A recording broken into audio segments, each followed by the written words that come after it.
Chosen one. Listen carefully, because heaven has pressed pause on everything around you to make sure this word finds you. You are not here by chance. You are not scrolling here by accident.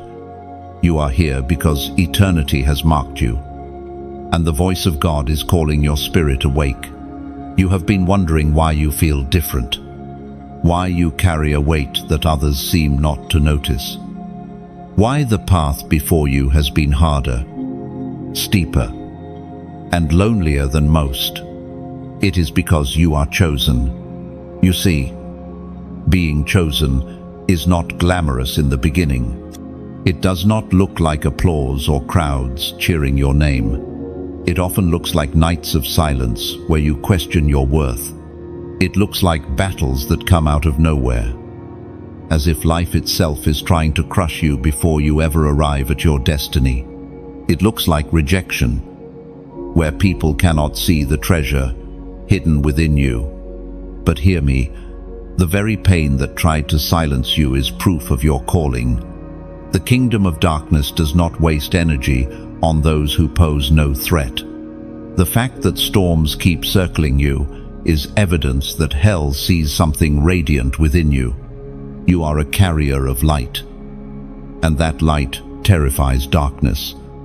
Every struggle you've endured was a classroom. Every heartbreak, every sleepless night, every unanswered question, none of it was wasted.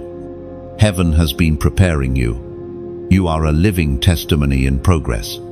There is something about your life that heaven has invested too much in to let it go unnoticed. Even when you felt invisible to the world, heaven's eyes were fixed on you. Even when you thought no one saw your tears, angels were collecting them like precious oil. You cannot measure your value by the way people treated you. You must measure it by the fact that God Himself set you apart before you were formed in the womb. This is why you cannot quit now. This is why you cannot throw away your crown just because the journey feels heavy. Your story is still unfolding, and the glory of God is being written line by line through your perseverance. The truth is this: your struggles are not signs of abandonment. They are proof of assignment. Pause for a moment and consider this. If your life had no divine weight, if your destiny carried no eternal impact, why would the enemy spend so much effort to discourage you? Why would storms be customized to target your weaknesses? Why would rejection visit you at critical moments? It is because you are dangerous to darkness. You are heaven's chosen instrument. As Jesus Himself declared in the Gospel of John, chapter 15, verse 16, "You did not choose me, but I chose you and appointed you so that you might go and bear fruit, fruit that will last." Do you feel the weight of those words? You were set apart before you could even lift your first breath. The struggles you face are not random. They are the training ground of the chosen. You may feel weary, but you are not weak. You may feel rejected, but you are not abandoned. You may feel surrounded, but you are not alone. Listen, this is not the time to shrink back. This is not the time to silence your voice. This is not the time to doubt your value. Heaven is whispering your name, reminding you that you are part of a divine plan that no force of darkness can erase. The hand of God is still on you, even if you cannot see it in this moment. Chosen one, lift your head. Let the weight of shame fall from your shoulders. Let the lie that you are forgotten be shattered. You are heaven's priority. You are a marked one, a torchbearer, a vessel carrying holy fire. And though your struggle feels heavy now, the oil produced from it will be the very anointing that sets captives free. If your spirit resonates with this word, pause right now and engage with this message. Like it, share it, and subscribe so that the flow of these revelations continues to meet you in your journey. And as a prophetic act of faith, declare it in the comments by typing this number, 777. It is your sign of alignment, your way of saying, I receive this word, I choose my crown, I accept my calling. Oh, you are not like the rest. You never were. And from this moment forward, you will never see your struggles the same way again. Chosen one, let your heart breathe in this truth. You are not surviving by chance. You are sustained by grace. Every moment that tried to break you has only confirmed that heaven's hand is holding you. You wondered how you made it through storms that should have swallowed you whole. The reason is simple. There is a divine seal on your life, and no weapon forged against you has the authority to prosper. The enemy hoped you would give up in the midnight hour, but you are still standing. The very fact that you are here reading these words is proof that grace has carried you, mercy has preserved you, and destiny is pulling you forward. You cannot measure your worth by the battles you lost. You must measure it by the God who never left your side in the fire. Even now, a shift is happening. The veil of confusion is being lifted from your spirit. You are beginning to understand that your struggle is not punishment, it is preparation. It is chiseling your character, sharpening your faith, and igniting a fire that cannot be quenched. This is why the opposition has been so fierce. Heaven equips those it sends, and you are being equipped to carry authority in places where others only carry opinions. Beloved chosen one, breathe deeply and know the crown is not ahead of you as a distant dream. It is already reserved for you. Your calling is not fragile, it is unshakable. From this moment forward, walk with boldness. Do not shrink. Do not second-guess your worth. The heavens have spoken, and all of creation awaits the revealing of who you truly are. Chosen one, you were set apart long before you knew how to spell the word destiny. The moment your spirit was breathed into existence, heaven marked you with purpose. That mark has followed you through every season of your life. Even the ones where you felt unseen, unwanted, or forgotten. You may not have understood why you never seemed to fit in, why your spirit wrestled in places where others seemed comfortable, why your heart longed for something higher, even when everyone else was satisfied with less. The truth is this: you were never designed to blend in, you were designed to stand out.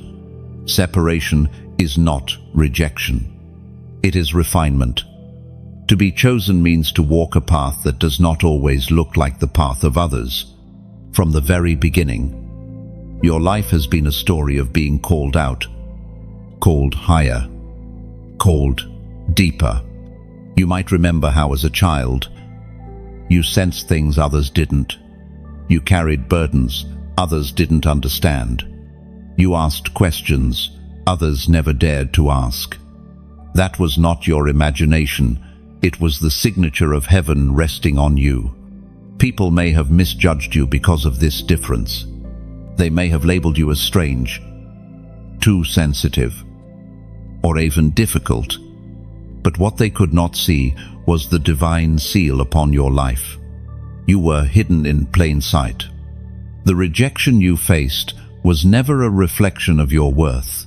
It was protection from being entangled in places that could not carry the weight of your destiny. Chosen one, do you know why your friendships often shifted? Do you know why certain doors closed unexpectedly, even when you begged them to remain open? Do you know why people walked away when you thought they would stay? It was not punishment, it was pruning. Heaven does not allow every hand to hold a vessel marked with eternal fire. You have been carried through seasons where God Himself stood between you and the counterfeit, even when it hurt, even when you cried out for answers. That is why you must stop mourning what walked away. If it was able to leave, it was not tied to your calling. What God has planted in you cannot be uprooted by the absence of people. What God has destined for you cannot be blocked by the rejection of men. You were chosen before you ever had the chance to prove yourself, before you ever had the chance to fail, before you ever had the chance to say yes or no. That means your calling does not rest on your perfection, it rests on His decision. The ancient words recorded in the book of Deuteronomy, chapter 7, verse 6. For you are a people, holy to the Lord your God. He has chosen you out of all the peoples on the face of the earth, His treasured possession. Do you see it now? You are not common. You are not disposable. You are not replaceable. You are treasured. And when something is treasured, it is guarded. It is preserved. It is kept in the safest place until the appointed time for its unveiling. That is what your life has been, a journey of unveiling. Layer after layer, season after season, until the full brilliance of your calling shines, even in your struggles. This separation is evident. Notice how you cannot compromise the way others can. Notice how sin weighs heavier on you than on those around you. Notice how, when you drift, your spirit aches until you turn back. That is because you belong. The covenant written over your life does not allow you to go too far. The pull of destiny will not let you drown in the places where others seem to swim with ease. Separation also means discipline. You have been placed in furnaces others never had to endure. Your pruning has been sharper. Your tests have been longer. Your battles have been fiercer. But remember this, to whom much is given, much is required. You are not ordinary soil. You are chosen ground. And chosen ground must be tilled deeper, watered longer, and prepared carefully, because the harvest it carries will feed nations. So, when you look back at your life, do not see the scars as signs of weakness. See them as proof of divine training. Do not see the loneliness as abandonment. See it as holy solitude, where heaven carved truths into your heart that no man could teach you. Do not see the delays as denial. See them as preparation, proof that heaven refuses to release you prematurely. Chosen one. Every single step of your journey has been woven into a tapestry beyond your imagination. Your separation was not for nothing. It was for something far greater than you realize.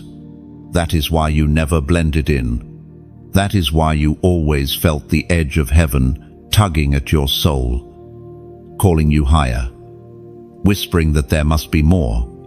That whisper was correct. There is more. And it is waiting for you on the other side of surrender. You are heaven's treasured possession. Walk in that truth. Let it silence the lies of rejection. Let it calm the storms of insecurity. Let it anchor you when the enemy tries to convince you that you are ordinary. You are not ordinary. You are chosen. And your separation is proof. And soon, the very things that caused you pain will become the evidence of your divine assignment. People will look at your scars and see testimonies.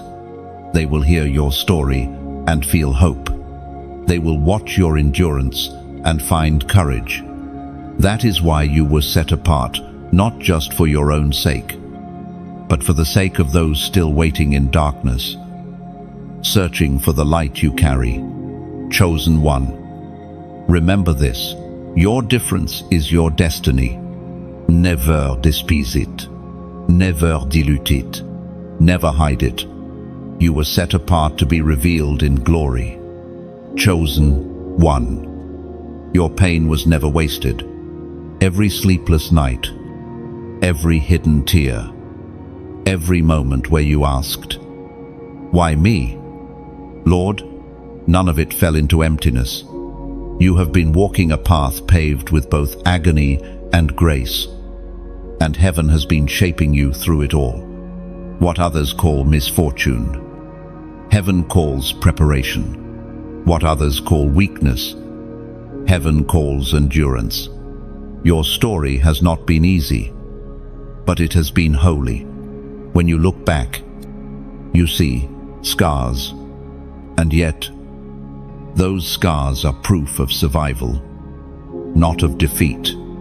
They are proof that you walked through the fire and did not burn, that you crossed the valley and did not die there. You carry memories of battles that should have destroyed you, yet here you stand, marked, but still chosen. That is why your struggle is sacred. The enemy tried to use it to silence you, but God is using it to sharpen you. Beloved chosen one, hear this. The enemy never attacks what has no value. Your pain is evidence of your treasure. The darkness knew that if you ever discovered who you truly are, if you ever embraced the authority written into your identity, if you ever stopped running from the weight of your calling, then nations would be shaken by your testimony. That is why the attacks came so heavy. That is why betrayal cut so deep. That is why rejection stung so bitterly. Because hell is terrified of what will happen when you rise. And yet, through every strike, through every heartbreak, you endured. Perhaps you did not see the endurance in yourself, but heaven did. Heaven looked at you in the midnight hour, when you wept alone, when you whispered prayers that felt like they fell on deaf ears, when you wanted to give up, and heaven declared, "This one is still standing. This one is still chosen." And chosen one. I must tell you the truth. God never wasted a single ounce of your suffering. Every disappointment is a brick in the foundation of your testimony. Every closed door is a redirection toward destiny. Every wound has been turned into oil, pressed from your pain, flowing now with authority to heal others. You thought your struggles disqualified you, but they have qualified you even more. The apostle reminds us in his letter to the Corinthians, chapter 4, verse 17, "For our light and momentary troubles are achieving for us an eternal glory that far outweighs them all." 1. Do you see the beauty in this? Your troubles may have felt unbearable, but in the light of eternity, they are producing glory. That glory is not just for you, it is for those who will be set free because of your story. When you testify, chains will break. When you speak, hope will rise. When you walk into a room, the light of endurance will shine through your scars. Beloved, the struggle was not meant to kill you, it was meant to reveal you. The furnace of affliction was not random, it was purposeful. And though it hurt, though it broke you in ways you thought you would never recover from, it has produced a strength within you that no force of darkness can imitate. That strength terrifies the enemy, because it cannot be purchased, it cannot be faked, and it cannot be destroyed. Now, listen carefully. This moment requires your response, not a response to me, but a response to heaven. I want you to comment these words, "I hear you." And when you type those 3 simple words, it is not just an interaction on a screen, it is a declaration in the Spirit. You are saying, "Lord, I hear your voice in the midst of my pain. I hear your calling even through my struggles. I hear you, and I will not ignore you anymore. It is an act of surrender. It is an act of faith. It is a sign that you are ready to step into the truth that your pain was not wasted. Do not underestimate this prophetic act. Heaven often moves through simple obedience. Remember Naaman, who was healed by dipping in the Jordan 7 times. Remember the widow whose oil multiplied when she simply poured it out. Remember Peter, who walked on water because he dared to take a step. The act itself may look small, but the obedience behind it unlocks the miraculous. So, when you write, I hear you, heaven will see it as a seal on your decision to no longer despise your struggles, but to embrace them as the very soil from which your glory grows. Chosen one. The days ahead will not be free from challenges, but you will not see them the same way. You will no longer look at pain as punishment. You will see it as a platform. You will no longer view rejection as abandonment. You will see it as redirection. You will no longer treat your scars as shame. You will wear them as signs of victory. That is the revelation heaven is releasing to you now. Your struggles have given you authority. They have given you compassion. They have given you wisdom that cannot be learned in books, only in the crucible of life. You are not weak because of what you endured. You are strong because of it. You are not disqualified. You are divinely qualified. You are not behind. You are being prepared. So let this truth anchor you. Your pain was never wasted. It was prophetic. It was holy. And it is now becoming the oil that will flow through your life, anointing others, breaking chains, and lighting the way for those still wandering in darkness. Chosen one, rise with courage, embrace your scars, carry your testimony boldly, and remember, the glory being formed in you is greater than the weight of the struggles behind you. Chosen one, have you ever wondered why the battles against your life seem relentless? Why trouble finds its way to your doorstep even when you are trying to live quietly? Even when you do not seek attention, the truth is this: you are feared. The kingdom of darkness has identified you as a threat from the moment you entered this world. Your existence disturbs the plans of the enemy. Your very presence carries a weight of light that unsettles the powers of darkness. That is why you have been targeted so persistently. Darkness fears light. And you, beloved, are a light, not because you asked for it, not because you tried to make yourself special, but because God placed His fingerprint on your soul. That light has always been there, even when you could not see it. And when light enters a space, darkness must retreat. That is spiritual law.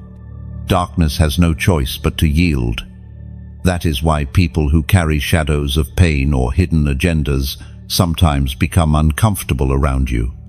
It is not your personality that disturbs them, it is the presence you carry. This is why certain environments reject you. When you walk into a room, the atmosphere shifts. People sense something, even if they cannot name it. Some are drawn to you, while others resist you fiercely. Do not mistake that resistance as your failure. It is confirmation of your identity. The enemy trembles at your potential, and so he tries to suffocate it before you realize how powerful it truly is.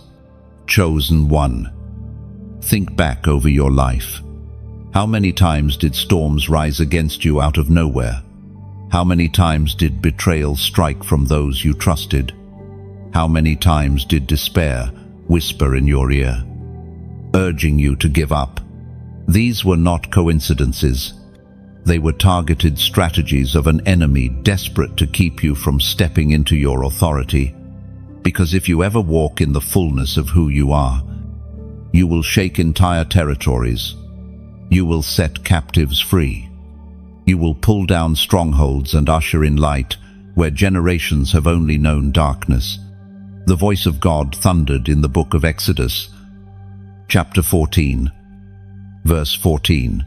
The Lord will fight for you. You need only to be still. Now, this is the reminder you must hold close. You are not fighting alone. Every arrow launched against you was intercepted more times than you realize. The battles you saw were only a fraction of the ones fought on your behalf. Angels have surrounded you. The hand of God has shielded you. The evidence is simple. You are still here. The blows were real, but they did not destroy you. The enemy hoped you would collapse, but you endured. This enduring light inside of you is not just survival. It is spiritual warfare in its purest form. Your refusal to quit is a declaration of victory. Every time you choose faith over fear, you disarm the enemy. Every time you choose forgiveness over bitterness, you strip him of a weapon. Every time you choose to rise after falling, you announce that you are unstoppable. That is what terrifies darkness, not just your potential, but your persistence. Chosen one. Hear this. The enemy cannot touch the seal on your life. He can try to distract you, discourage you, and delay you, but he cannot destroy you. You belong to God, and when you belong to God, your destiny is untouchable. The enemy may roar, but he cannot rewrite the story. Heaven has already authored. Still, you must remain vigilant. Understand that the intensity of the warfare around you is directly connected to the magnitude of what is within you. The higher your calling, the fiercer the attacks. That is why you cannot compare your life to others. Their journey may seem smoother because their assignment is different, but your life is carrying weight for generations, and that weight attracts resistance. Do not despise the opposition, for it confirms your value. Diamonds are not found lying on the surface. They are mined through pressure, carved through fire, revealed through patience. In the same way, your life is being refined. The pressure is not proof of weakness, but proof of treasure. What the enemy meant for harm is producing a strength that cannot be shaken. Chosen one. Remember this. The enemy fears the day you realize your authority. He fears the moment you step fully into your identity.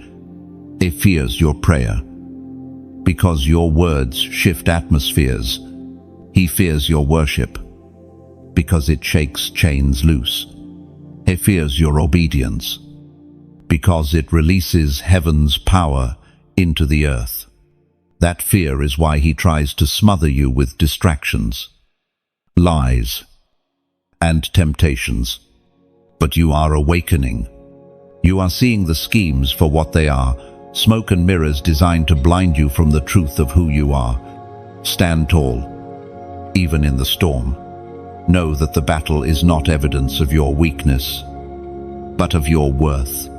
Know that the fight is not punishment, but proof of destiny. You are a warrior, even if you don't feel like one. The very fact that you are still moving forward, even with bruises, even with scars, is proof that you are feared in hell and treasured in heaven. Chosen one. You must no longer shrink back. You must no longer apologize for the light you carry.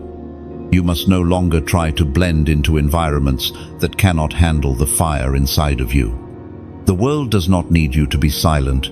It needs you to shine. Every time you step forward in boldness, you expose the schemes of darkness.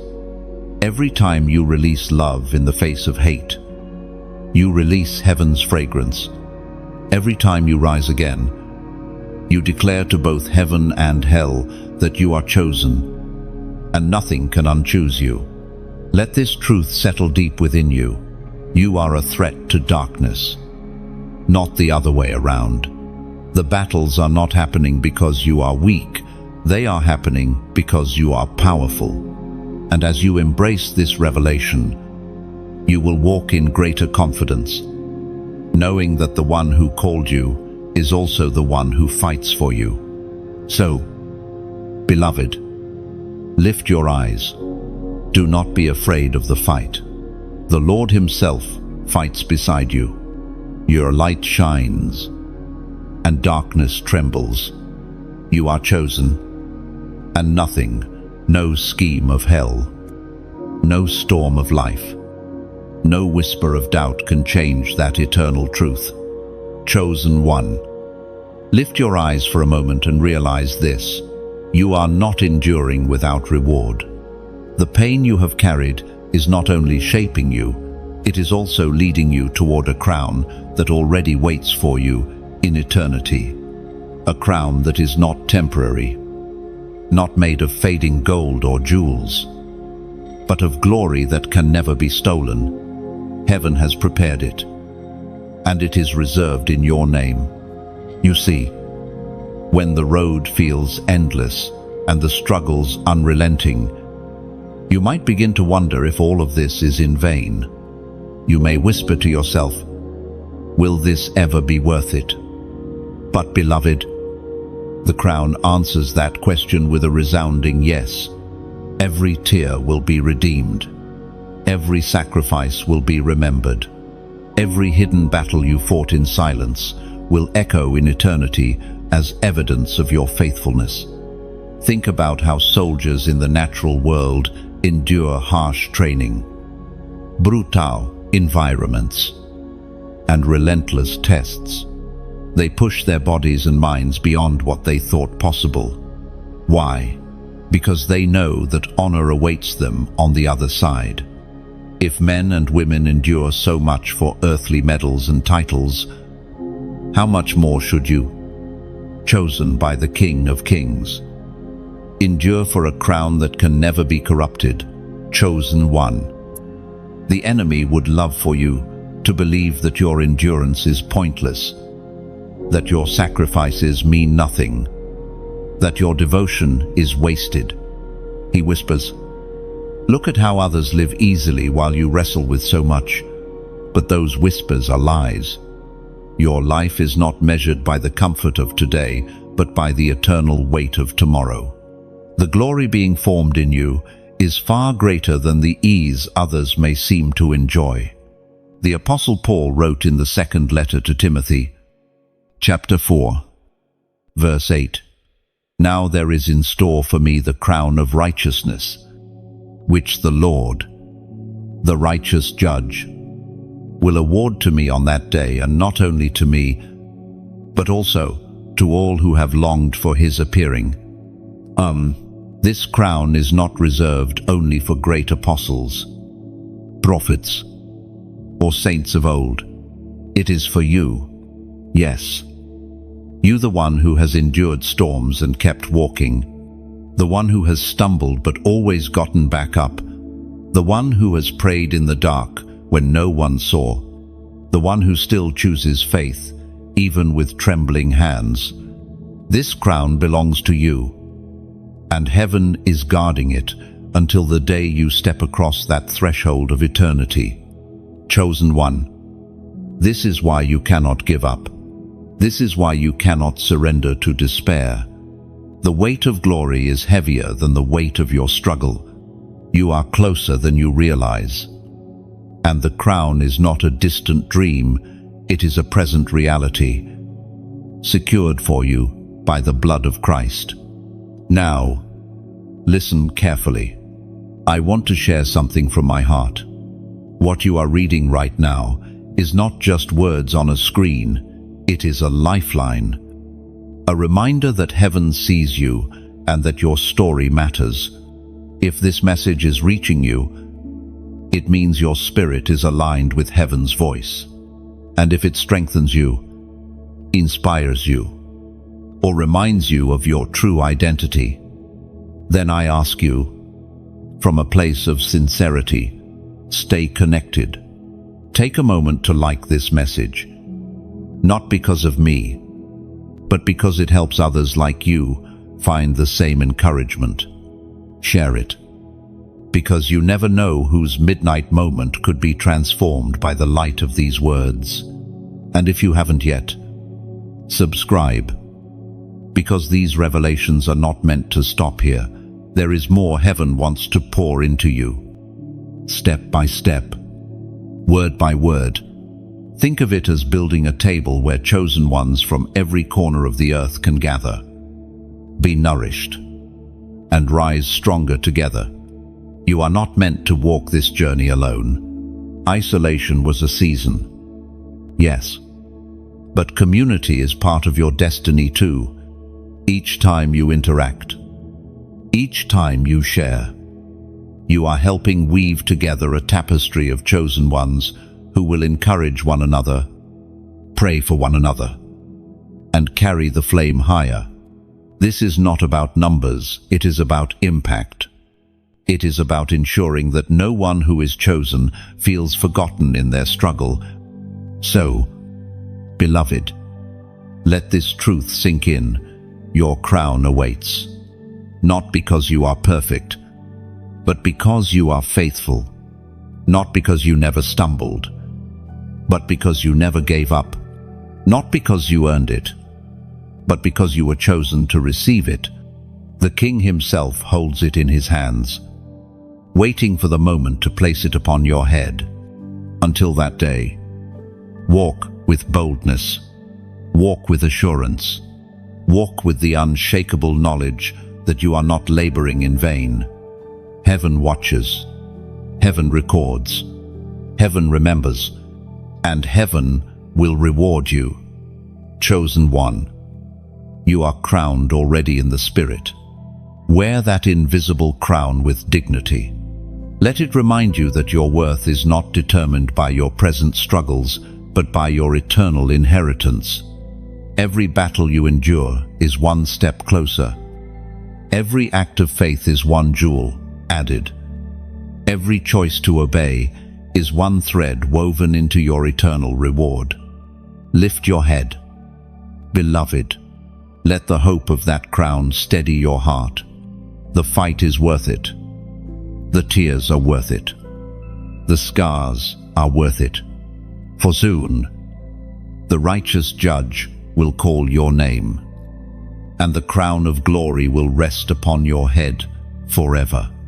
Chosen one, you have carried the weight of being misunderstood for so long that sometimes you wondered if perhaps the problem was you. You questioned why people distanced themselves, why friends you trusted turned cold, why families struggled to comprehend the depths of your heart. But hear me clearly. The weight of misunderstanding is not a curse, it is a sign of your calling. You are not difficult, you are different. And different often threatens those who do not understand the language of destiny. Many times you wanted to explain yourself, to prove your worth, to show people that your heart was pure. Yet no matter how carefully you spoke, your spirit seemed to clash with those who could not see beyond the surface. Beloved, this is because your life has been marked by heaven, and that mark makes you stand out. Some see the light and are drawn to it. Others see the same light and are offended by it. Do not mistake their reaction as rejection of you. It is resistance to the fire you carry. The prophet Elijah spoke as recorded in the first book of Kings, chapter 18, verse 21. How long will you waver between two opinions? If the Lord is God, follow him. But if Baal is God, follow him. Do you feel the weight of those words? Elijah himself was misunderstood. He stood alone before crowds who mocked him, doubted him, and even threatened him. Yet he did not dilute his message to fit in. He did not silence his voice to gain approval. He bore the weight of misunderstanding because his assignment was not to be accepted, It was to be faithful, and that, chosen one, is your assignment as well. There is something about you that will never be fully explained to those who are not walking at your depth. They will hear your words, but not understand your heart. They will see your actions, but not discern your motives. And yet, heaven sees. Heaven understands. Heaven records. And heaven is pleased. Chosen one. The weight you carry is not random, it is prophetic. Every time someone walked away, you learned to lean more heavily on God. Every time a door closed, you discovered that your provision does not come from man, but from the throne. Every time someone misjudged you, your endurance grew deeper roots in the soil of faith. Misunderstanding has been your tutor, shaping you to depend on the one who knows you fully. Yes, the weight of misunderstanding is heavy, but it is also holy. It strips you of the need to perform for people. It frees you from the chains of seeking approval. It pushes you into deeper intimacy with the one whose approval matters most. And when you emerge from that place of solitude, you emerge with authority that no opinion can erase. Think of Jesus himself. How often was he misunderstood, called a glutton, a drunkard, a blasphemer, even accused of being possessed. Yet none of these false judgments stopped him from fulfilling his mission. If the Son of God bore the weight of misunderstanding, do not think it strange that you, too, must carry it. In fact, it is confirmation that you are walking in his footsteps. Chosen one. I know the sting of being misjudged cuts deep. I know the silence of being left out aches. I know the loneliness of walking a path others refuse to travel. But hear me, it is not evidence of failure, it is evidence of separation. And separation always comes before elevation. Heaven is pruning you, detaching you from voices that would have diluted your calling, so that when you rise, you will rise without compromise. Now, pause. Take this moment and respond. I want you to declare your faith with a simple act. Comment the number 444. This is not just a number, it is a prophetic sign. It symbolizes stability, foundation, and the firm structure God is building within your life. When you type 444, you are saying, Lord, even if others do not understand me, I stand on the foundation you are building. I will not waver between opinions. I choose to be rooted in you. It is your way of aligning yourself with the truth that heaven's understanding is enough.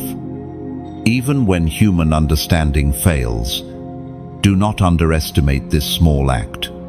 Heaven often moves when earth responds with faith.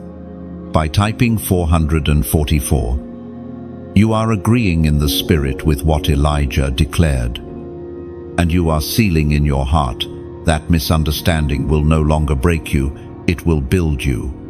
Chosen one, let this revelation settle. You are not misunderstood because you are worthless, but because you are priceless. The value you carry is too high for casual recognition. The oil on your life cannot be measured by shallow minds. The depth of your calling is beyond the reach of those unwilling to dive deep. And so, yes, you will be misunderstood, but you will also be crowned. Hold your head high. Let them misunderstand. Let them whisper. Let them doubt. Heaven knows your name. Heaven knows your heart. Heaven knows your worth. And when the time comes, heaven will reveal publicly what was hidden privately. Those who misunderstood you will witness the glory of God resting upon your life. And the very stone they rejected will become the cornerstone of what God is building. Chosen one, Do not let misunderstanding define you. Let it refine you. Do not let rejection silence you. Let it strengthen you. Do not let loneliness break you. Let it lead you deeper into the presence of the one who has never misunderstood you, never rejected you, never left you alone. This is your truth. You are known, fully, deeply, eternally known. And in that knowledge, you are free, chosen one. Let us pause and look closely at what makes you so extraordinary. You were never average.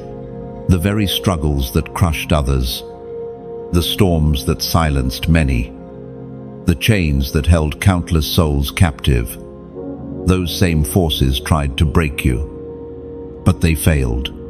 You are still standing. You are still breathing. You are still moving forward. And that is proof that there is something within you that refuses to die. From the outside, some may see only your scars, your setbacks, your moments of weakness. They do not understand the nights you cried yourself to sleep, the days you fought battles no one else could see, the inner wars that left you exhausted but never destroyed. They cannot see the strength that heaven has been forming inside you through every blow, through every tear, through every trial. They only see fragments of your story. But heaven sees the masterpiece being written, chosen one. The reason you are not average is not because of your talents, your skills, or even your wisdom. It is because you carry an eternal assignment.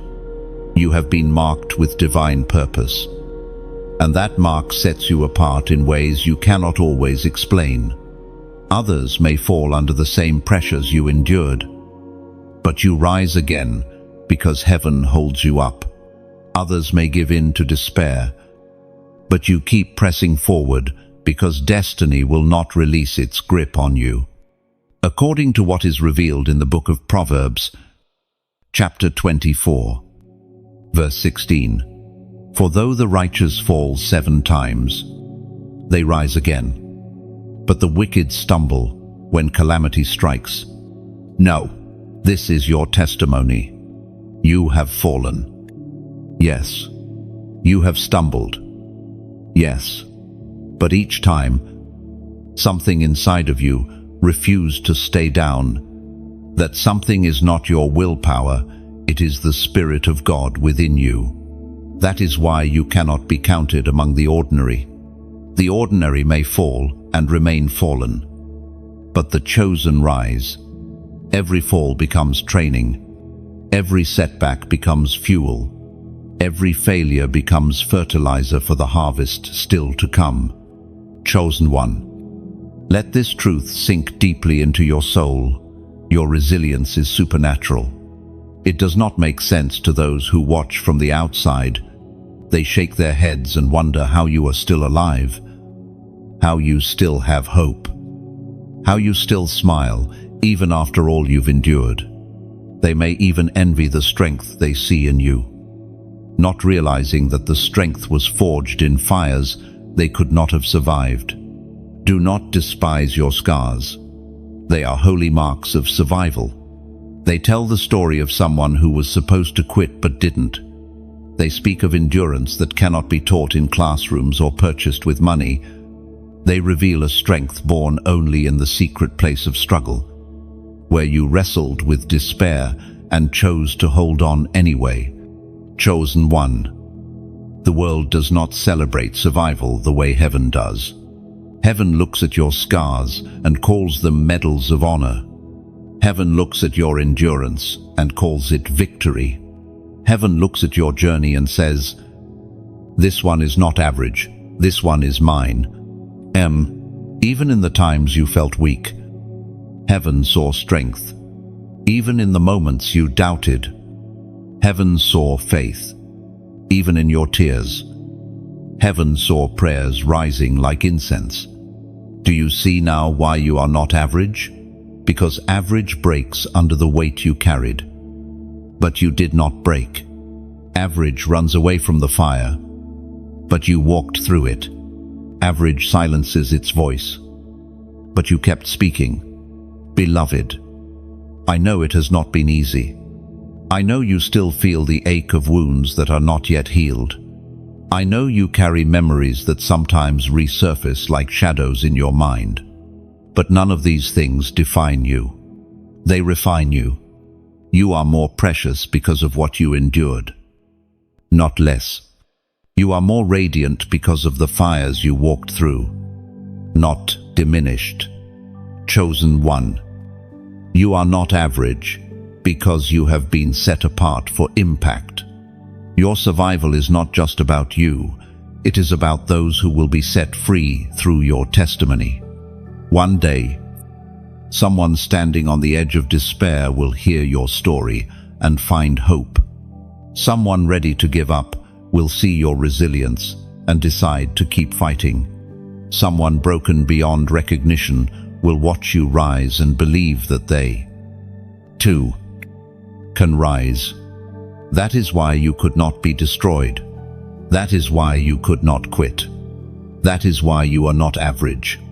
You are a vessel of hope, a carrier of light, a living reminder that endurance is possible. Beloved, let this revelation heal your heart. Stop comparing yourself to others. Their journey was never meant to look like yours. Their battles were not your battles, and their calling is not your calling. You are not behind. You are being prepared. You are not less. You are chosen for more. Chosen one. Rise with confidence in who you are. Do not shrink to fit into average spaces.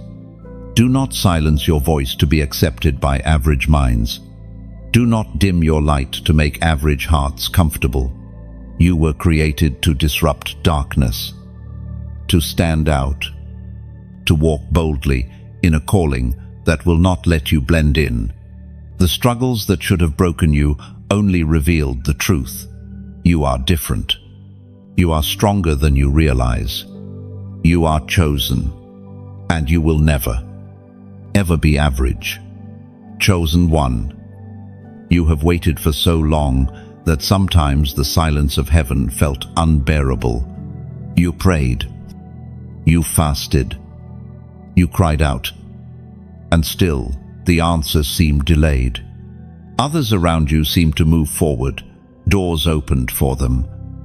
Breakthroughs came for them, while you remained in a holding pattern, circling the same wilderness. And in those moments, the question echoed in your heart, why not me? Lord, why so long? Beloved, you must understand this truth. Divine delays are not denials. The waiting is not wasted time, it is holy preparation. The silence you felt was not abandonment, it was alignment. Heaven does not rush destiny, because premature release would crush the very vessel it intends to crown. You were not denied. You were being developed. Think of a seed hidden in the soil for days, weeks, sometimes months. There is no visible sign of life. The farmer might look and wonder if the seed has died, but beneath the surface, unseen roots are forming, foundations are deepening, and strength is being built. If the seed were forced to sprout too soon, it would collapse under the weight of the storm. But because it waited, because it grew in secret, it emerges ready to endure the winds. Chosen one. That seed is you. Heaven speaks clearly through the words in Isaiah, chapter 60, verse 22. When the time is right, I, the Lord, will make it happen. Let these words settle deep in your spirit. Timing is not in your hands, it is in His. You may have thought you were ready years ago, but heaven knew otherwise. You may have begged for doors to open, but heaven closed them for your protection. You may have pleaded for relationships to last, But heaven removed them because they could not carry the weight of your assignment. The delay was not cruelty, it was mercy. Chosen one. Consider how many times you thought you wanted something, only to realize later it would have destroyed you. Remember the jobs, the people, the opportunities you prayed for that never came. Had you received them, you would have settled for less than what heaven had prepared. You would have been trapped in spaces that could not hold your destiny. So, heaven delayed not to hurt you, but to save you. Waiting is not passive, it is active preparation. It is heaven's way of shaping your heart, pruning your desires, deepening your roots, and strengthening your character. In waiting, faith is tested. In waiting, humility is forged. In waiting, intimacy with God is refined. Waiting seasons are wilderness seasons. And wilderness seasons are classrooms where the chosen are trained for glory. Think of Joseph, betrayed by his brothers, sold into slavery, forgotten in prison. For years he waited, wondering if his dreams were lies. Yet when the appointed time came, he rose from a dungeon to a palace in a single day. The delay did not deny him, it prepared him. The humility he learned in prison equipped him to steward authority with grace. Think of David, anointed as king while still a shepherd boy. He was chosen, yet he returned to the fields. He waited while others doubted him. He endured Saul's jealousy, betrayal, and exile. But the years of waiting forged in him the heart of a worshipper, the endurance of a warrior, and the wisdom of a king. Without the delay, David would have had the crown too soon and lacked the strength to carry it. Chosen one, you are in good company. The waiting you endure is the same waiting that shaped giants of faith.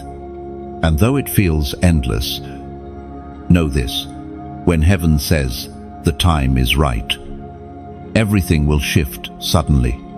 Delays can last years, but when the moment comes, destiny unfolds in an instant. Doors fly open, opportunities align, relationships appear, provision flows, and all at once, what felt like wasted time becomes a testimony of perfect timing. Beloved, release the fear that you are behind. You are not behind, you are on schedule. Heaven's calendar is not measured by earthly clocks. You cannot compare your timeline to others, because your assignment is not theirs. Some may rise quickly, but what rises quickly often falls quickly. You are being built to last. You are being established to endure, even now, in your waiting. Heaven is preparing you for wait you cannot yet imagine. You are learning to trust when you cannot see, to worship when you do not feel, to obey when you do not understand. These lessons will anchor you when the crown rests upon your head. For without waiting, there is no depth, and without depth, there is no endurance. Chosen one, do not despise this season. Waiting is holy. It strips away impatience. It burns off pride. It tests motives. It sharpens discernment. It is not wasted, it is purposeful. And when the breakthrough comes, you will look back and realize that the waiting was the very thing that prepared you to receive. So breathe. Beloved, heaven has not forgotten you. Heaven has not overlooked you. Heaven is not punishing you. You are not delayed. You are in process. And when the process is complete, you will rise, not fragile, but fortified, not unprepared, but unshakable, not ordinary, but chosen. Remember Isaiah's words, "When the time is right, the Lord himself will make it happen." Not you striving, not you forcing, not you manipulating, but the Lord. And when he does it, no man can stop it. No enemy can block it. And no delay can undo it. Chosen one, your waiting is almost over. Hold steady. Keep your faith anchored. The same God who began this work in you will bring it to completion in his perfect time. And when he does, you will see clearly that the delay was not a denial, but the preparation for glory. Chosen one, can you feel it? Deep within your spirit. There has been a shaking, a spiritual earthquake that has unsettled everything you thought was stable. Relationships shifted. Habits you once tolerated suddenly feel unbearable. Patterns that you lived with for years have been shaken until you could no longer ignore them. This shaking was not random. It was heaven's intervention, breaking down the things that could not go with you into your destiny. At first, it felt like loss. You looked around and saw pieces of your life scattered. Things you thought were permanent began to crumble. People you trusted walked away. Opportunities you believed were certain disappeared overnight. You may have cried, asking, "Lord, why is everything falling apart?" But hear me clearly, not everything was falling apart. Things were falling into place. The spiritual earthquake did not come to destroy you, it came to realign you. Chosen one, God loves you too much to let you build your foundation on sand. That is why he shook the ground beneath you. He exposed the cracks, the compromises, the hidden idols, the subtle dependencies that would have collapsed under greater pressure. Better to feel the quake now than to suffer total collapse later. You may not have understood it at the time, but heaven was protecting you by shaking you, as was spoken in the sacred texts of old. In the book of Hebrews, chapter 12, verse 27, the words "once more" indicate the removing of what can be shaken, that is, created things, so that what cannot be shaken may remain. Do you see the beauty of this? The shaking was not meant to remove your destiny, it was meant to remove everything that was not your destiny. What remains after the shaking is unshakable. Your faith is stronger. Your roots are deeper. Your focus is clearer. Your obedience is sharper. Chosen one, I know the process hurt. When the earthquake hit your spirit, it rattled your confidence. It made you wonder if you were cursed, if you were abandoned, if you had somehow failed. But the truth is the opposite. You were not cursed, you were chosen. You were not abandoned, you were refined. You did not fail, you were being purified for greater glory. This shaking was heaven's way of preparing you for weight. Imagine trying to build a skyscraper on a cracked foundation. The higher it rises, the faster it collapses. But when the foundation is deep and solid, the structure can withstand storms. That is what God is doing with you. He is fortifying your foundation through the shaking, ensuring that when you rise, nothing can topple you. Consider how many times you tried to cling to things that were falling apart. You begged God to let certain relationships stay. You pleaded for certain jobs to last. You fought to keep doors open that heaven had already closed. And when they slipped away, your heart broke. But now, looking back, can you see? If those doors had stayed open, you would have been trapped. If those people had remained, you would have compromised your destiny. If those jobs had lasted, you would have settled for less than what heaven had prepared. Chosen one. The shaking removed what was temporary so you could inherit what is eternal. The shaking stripped away distractions so you could focus on your assignment. The shaking hurt, but it healed you. It tore down walls built by fear, pride, and comfort so that the light of God could shine freely in your life. Do not despise the shaking. Thank God for it. Thank Him for the tears, for the losses, for the disruptions, for they were not accidents, they were surgery. He cut away what was killing you so that you could live fully. He dismantled what was false so that truth could stand. He shook you, not to punish you, but to strengthen you. Chosen one. Now that the dust is settling, notice what remains. Notice the strength in your spirit. Notice the clarity in your mind.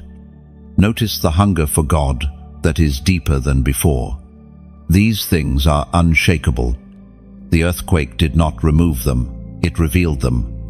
And here is the mystery. The greater the shaking, the greater the glory that follows.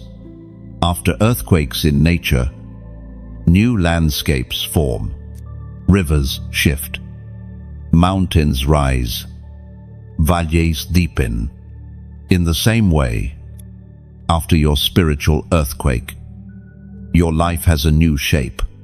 What was hidden is now revealed. What was weak has been made strong.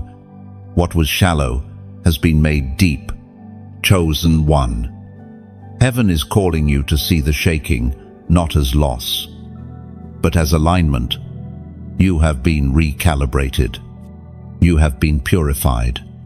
You have been set on a course that will not fail. And because of this, your future is unshakable. Now, it is time for you to respond. I want you to type these words in the comments. Still I stand. Nah, only 3 words. But they carry the power of testimony.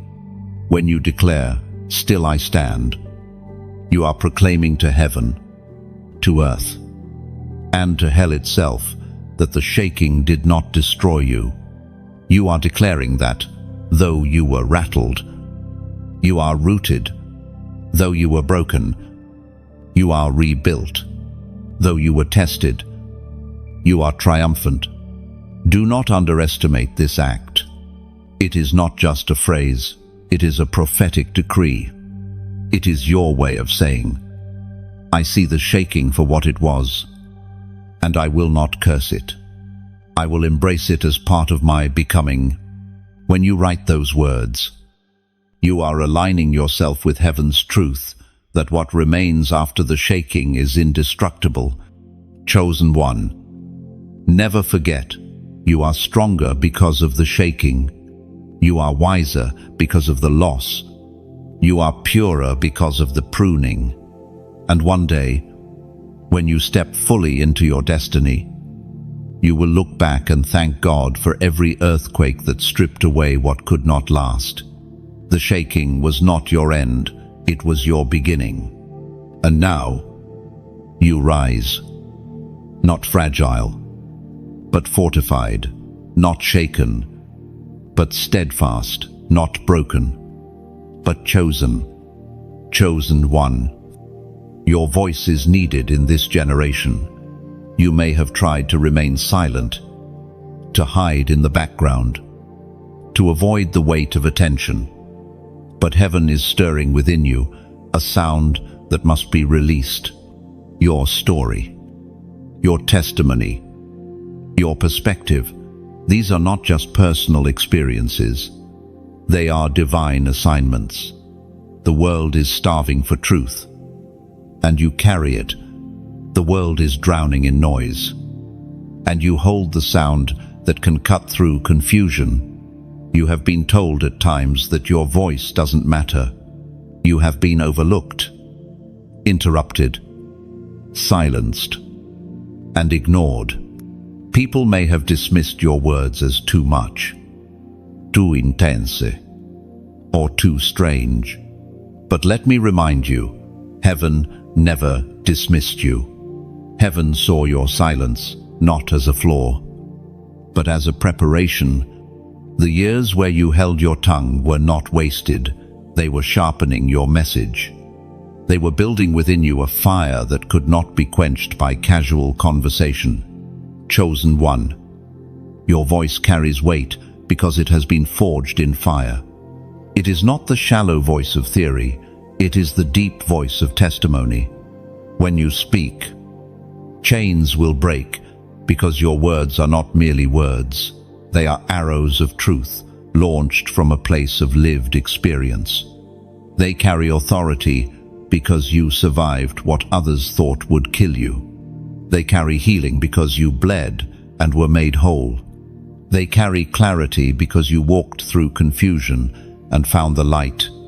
The apostle reminds us in his letter to the Romans, chapter 10, verse 14, how, then, can they call on the one they have not believed in? And how can they believe in the one of whom they have not heard? And how? Do you see what this means?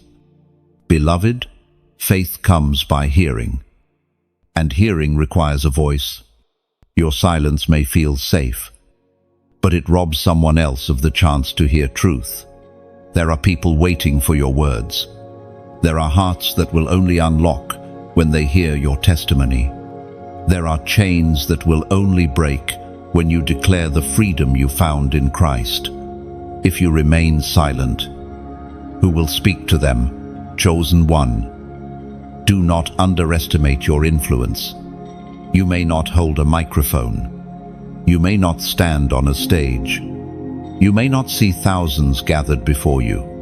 But influence is not measured in numbers, it is measured in obedience. One conversation can change a life. One word spoken at the right time can redirect a destiny. One testimony can set fire to faith in someone who thought hope was lost.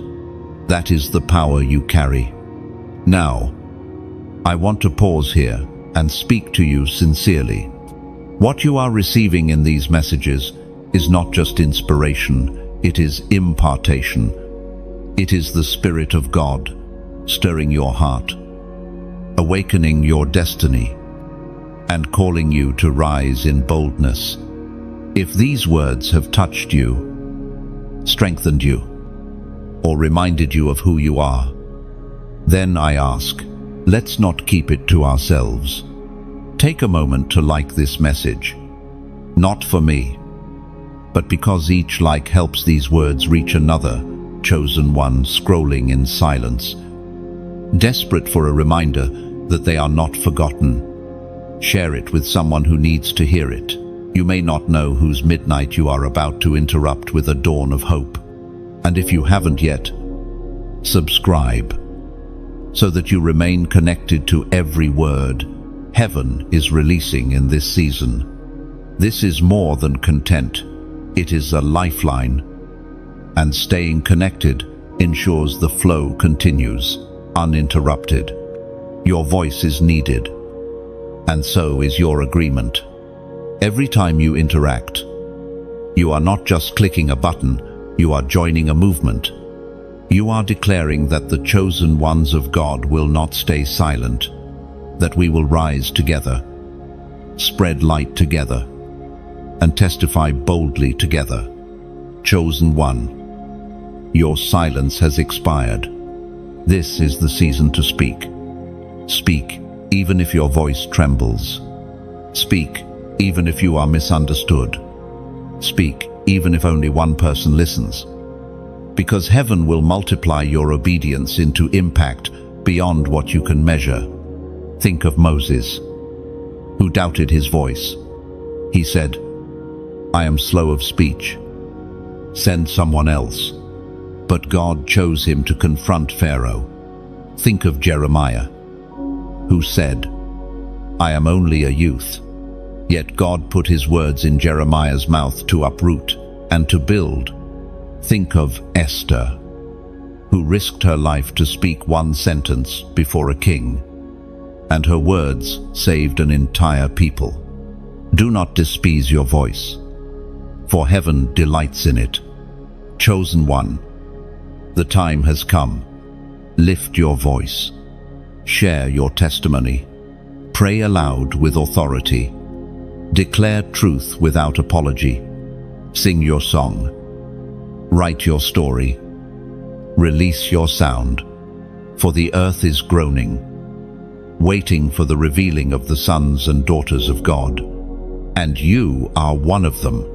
Your voice matters because you matter, and your silence is no longer an option. Heaven has invested too much in you for you to stay quiet.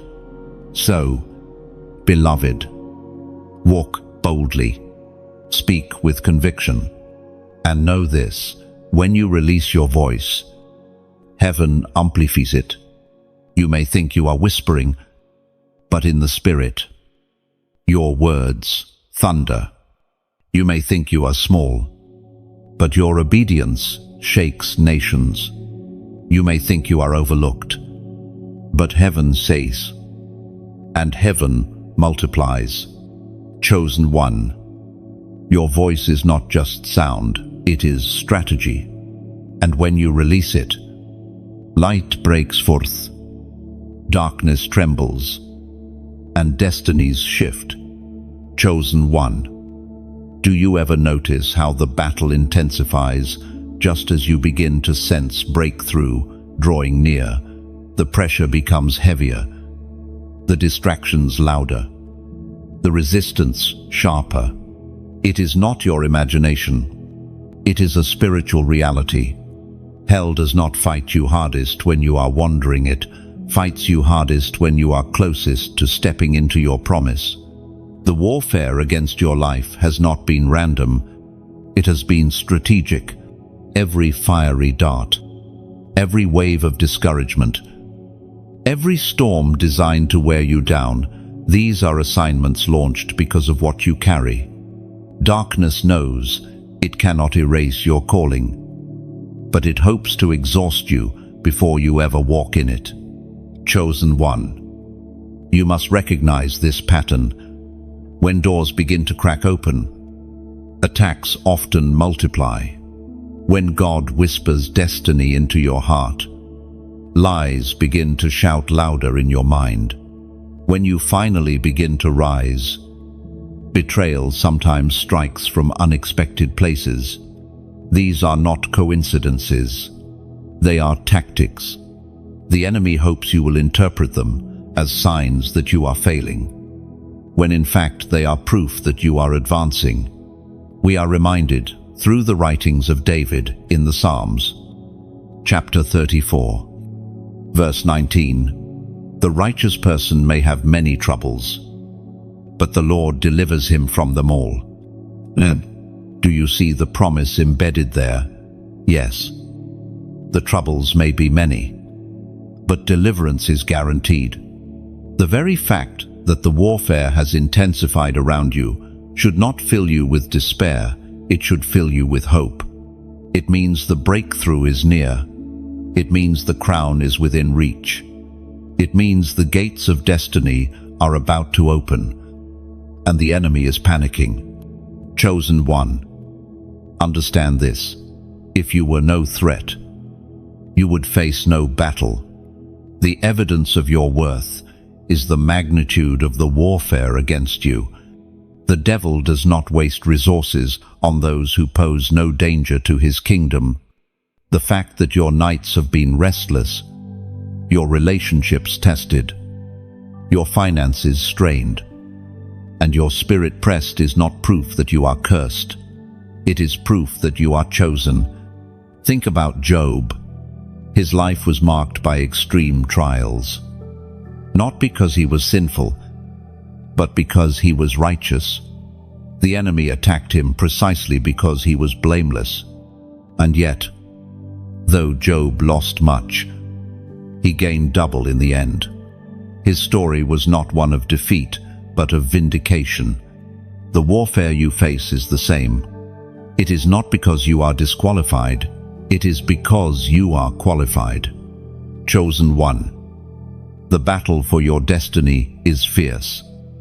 But remember, you are not alone in it. Heaven's armies fight alongside you. Angels have been dispatched to guard your steps. The Spirit intercedes for you with groanings too deep for words. And the blood of Jesus has already secured the ultimate victory. The war may rage, but the outcome has already been decided. Still, you must guard your mind. The fiercest battles are often fought, not in visible realms, but in the unseen corridors of your thoughts. Lies are launched like arrows. You are not enough. You will never make it. You are too broken. You are too late. These are not your thoughts.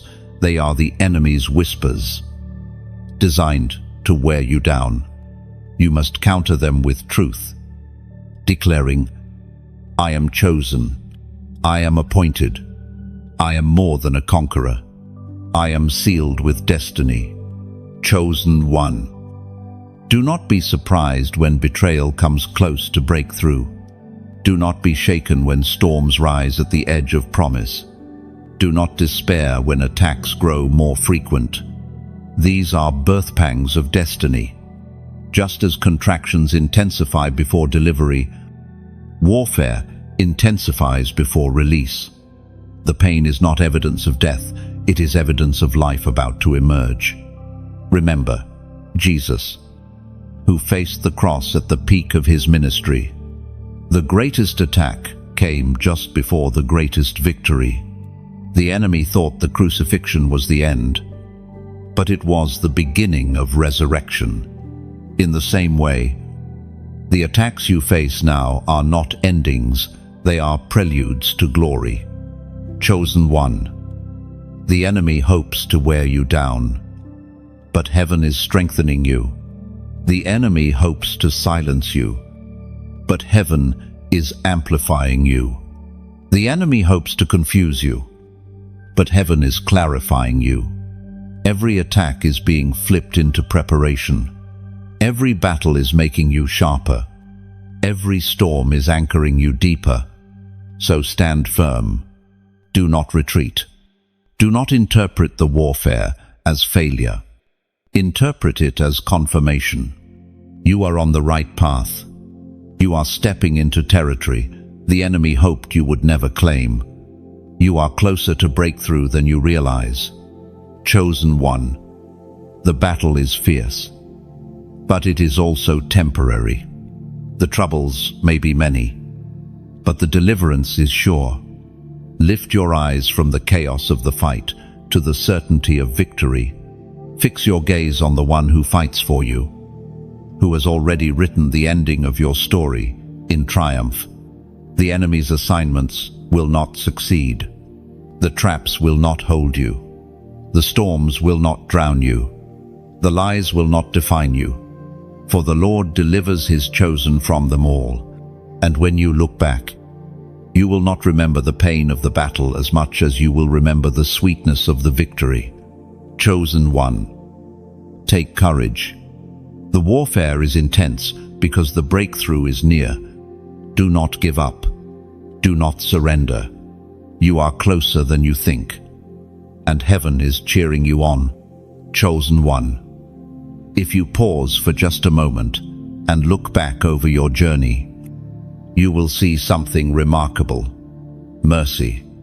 Even in the seasons where you drifted, when your decisions led you into pain, when your choices carried consequences you thought would consume you, mercy covered you. You may not have realized it at the time, but heaven's hand refused to let go. There were nights when you thought, this is it. I've gone too far. I've lost my place. I've ruined everything. Yet somehow, morning came. Breath returned. Grace met you again. That was not coincidence. It was divine mercy holding your life together when everything else was falling apart. Mercy has been your safety net, your shield, your constant companion. Chosen one. You must understand, mercy is not weakness, and it is not permission to remain in bondage. Mercy is the love of God in action. It is His refusal to abandon you even when you stumbled. It is His insistence that your story is not finished, that your mistakes do not cancel your calling, that your failures do not erase your destiny. The Word of God declares in the book of Lamentations, chapter 3, verse 22, "Because of the Lord's great love, we are not consumed, for His compassions never fail." And this verse is not poetic theory, it is your reality. You are not consumed because mercy stood guard. When shame tried to drown you, mercy lifted your head. When guilt tried to chain you, mercy broke the lock. When despair tried to whisper that you were beyond saving, mercy shouted louder, "You are still chosen, chosen one." Think of the times you wandered from the path. Think of the decisions you regretted. Think of the people you hurt and the moments that haunt you. Yet here you are, still breathing, still standing, still chosen. That is mercy. Heaven did not erase your story, it redeemed it. Heaven did not discard you, it restored you. Mercy has been woven into every chapter of your life. It was mercy that shielded you when you should have been destroyed. Mercy that carried you when you were too weak to walk. Mercy that whispered forgiveness when your mind was filled with condemnation. Mercy that reminded you of your worth when the world told you otherwise. Chosen one. Do not despise mercy. Do not take it lightly. It is not a license to wander, it is an invitation to return. It is God saying, "I still want you. I still choose you. I still have plans for you." Mercy is proof that your failures cannot outweigh His love. Mercy is evidence that you are worth redeeming. There are moments when you may feel unworthy of this mercy. You may ask, "Why me? Lord, why keep forgiving me? Why not give up?" And the answer is simple: because you are His. You were chosen before the foundation of the world, and nothing, not even your worst mistakes, can unchoose you. Mercy is not just a past event, it is a present reality. It meets you every morning, fresh and new. It does not run out. It does not expire. It does not diminish over time. The same mercy that carried you yesterday is covering you today and will sustain you tomorrow. That is why you are still here. That is why your story continues. Chosen one.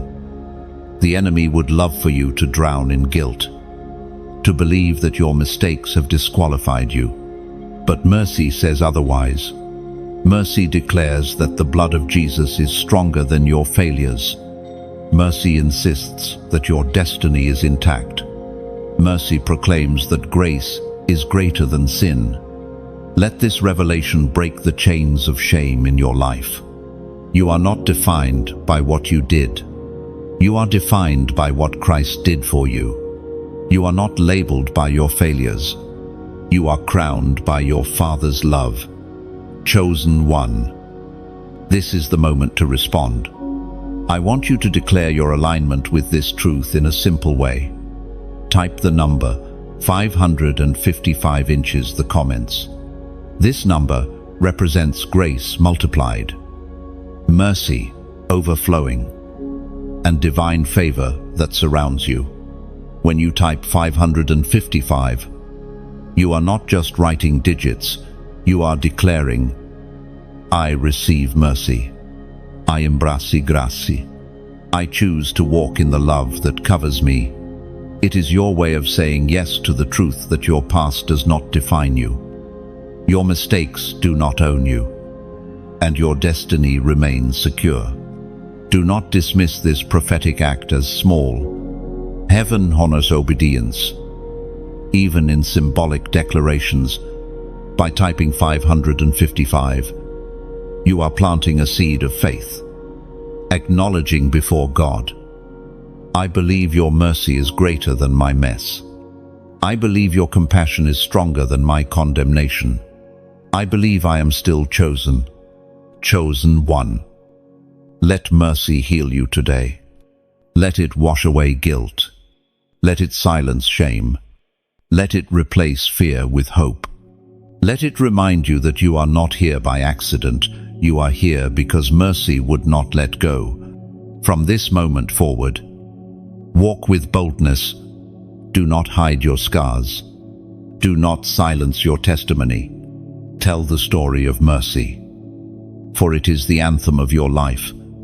And when others see your journey, they will know that if mercy carried you, it can carry them too. You are proof that mercy works.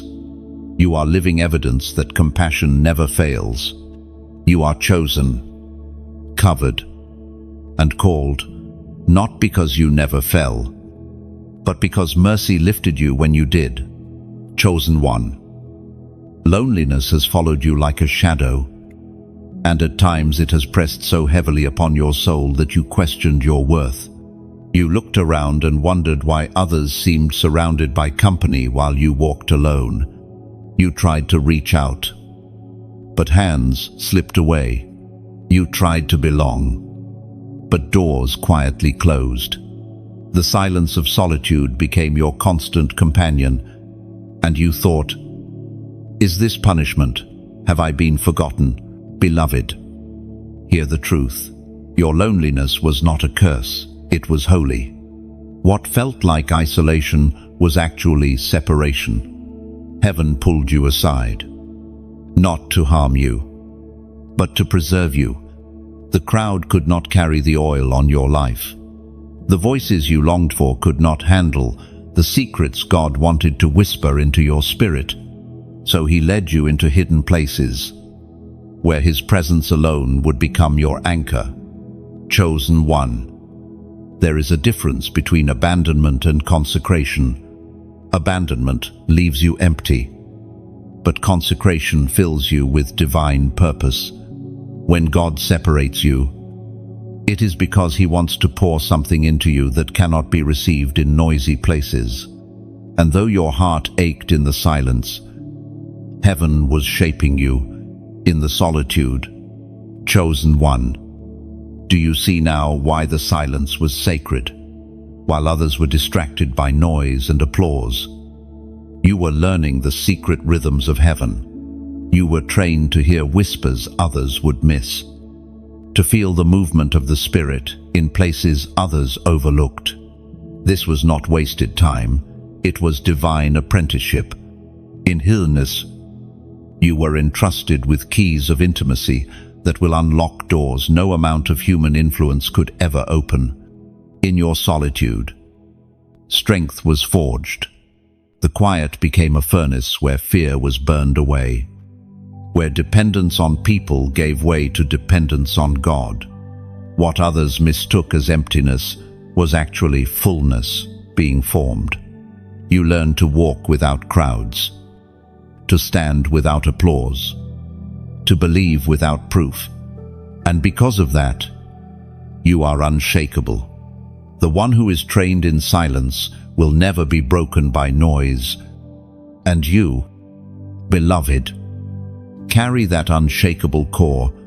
Chosen one. The season of loneliness is not eternal, but its fruit is soon. What was planted in solitude will bloom in public. The words written in your cave will be sung in the assembly. The prayers whispered in secret will thunder across nations. And when the world asks where your strength came from, you will smile, remembering the lonely nights where heaven was your only companion. You will answer, I was never truly alone. The Lord was with me, shaping me for this moment. We are reminded through the writings of David in the Psalms, chapter 62, verse 5. Yes, my soul, find rest in God. My hope comes from him. David knew the sting of isolation. Hunted by Saul, betrayed by friends, misunderstood by his own people, he hid in caves with no one but God. And yet, in those caves, he wrote songs that became eternal hymns. His loneliness was holy, for it birthed worship that still echoes today. Your story is the same. The nights you cried alone, the days you walked in silence, those were not wasted. They were altars. They were places where heaven leaned close, shaping your voice, refining your heart, preparing your destiny. Chosen one, you may have begged for companionship, but God knew it would distract you. You may have longed for approval, but God knew it would dilute you. You may have craved affirmation, but God wanted you to learn His voice first. That is why He kept you hidden. That is why He allowed loneliness to carve into your soul, not to crush you, but to crown you. Think of Moses, raised in Pharaoh's palace yet driven into the desert for 40 years, alone, tending sheep, forgotten by men, but not by God. It was in that solitude that he encountered the burning bush. It was in that desert that his ears were tuned to heaven's call. Had he remained in the palace, surrounded by noise and distraction, he would have missed the fire. Your desert has been your burning bush. Think of John the Baptist, a voice crying in the wilderness. He did not grow up in crowded cities. He lived in solitude, clothed in camel's hair, eating locusts and honey. Strange, misunderstood, rejected by many, yet it was his voice that prepared the way of the Lord. His loneliness was holy, for it sharpened his message and made it unshakable. Chosen one. So it is with you. The isolation you endured was not because you were unworthy, it was because you were too worthy to be wasted. God separated you to protect the treasure within you. He hid you to preserve the oil He was cultivating in your spirit. He allowed the silence so that when your voice is released, it will carry weight, born of intimacy. Loneliness has been your teacher. It taught you that God's presence is enough. It taught you to pray when no one else would listen. It taught you to worship when no one applauded. It taught you to rely on heaven's affirmation rather than human applause. And now, because of it, you are unshakable. People may leave, but you will not crumble. Crowds may vanish, but your hope remains, because you learned, in the sacred school of solitude, that your soul finds rest only in Him. Chosen one, I know it hurt. I know you questioned it. I know you envied others who seemed surrounded while you walked alone. But look at you now. Your intimacy with God runs deeper than theirs. Your roots stretch further into living water. Your discernment is sharper. Your worship purer. Your endurance stronger. Loneliness did not kill you, it made you holy. Do not despise the caves where you hid. Do not resent the deserts where you wandered. Do not curse the nights of silence, for in those very places, heaven met you. The oil you carry today was pressed out in those lonely places. The authority you wield now was forged in those silent nights. Chosen one. When you step into your calling, people will marvel at the wisdom, the fire, the presence that surrounds you. They will not understand that it was born in hiddenness. They will not see the caves, the deserts, the lonely roads. But heaven will know. Heaven will remember.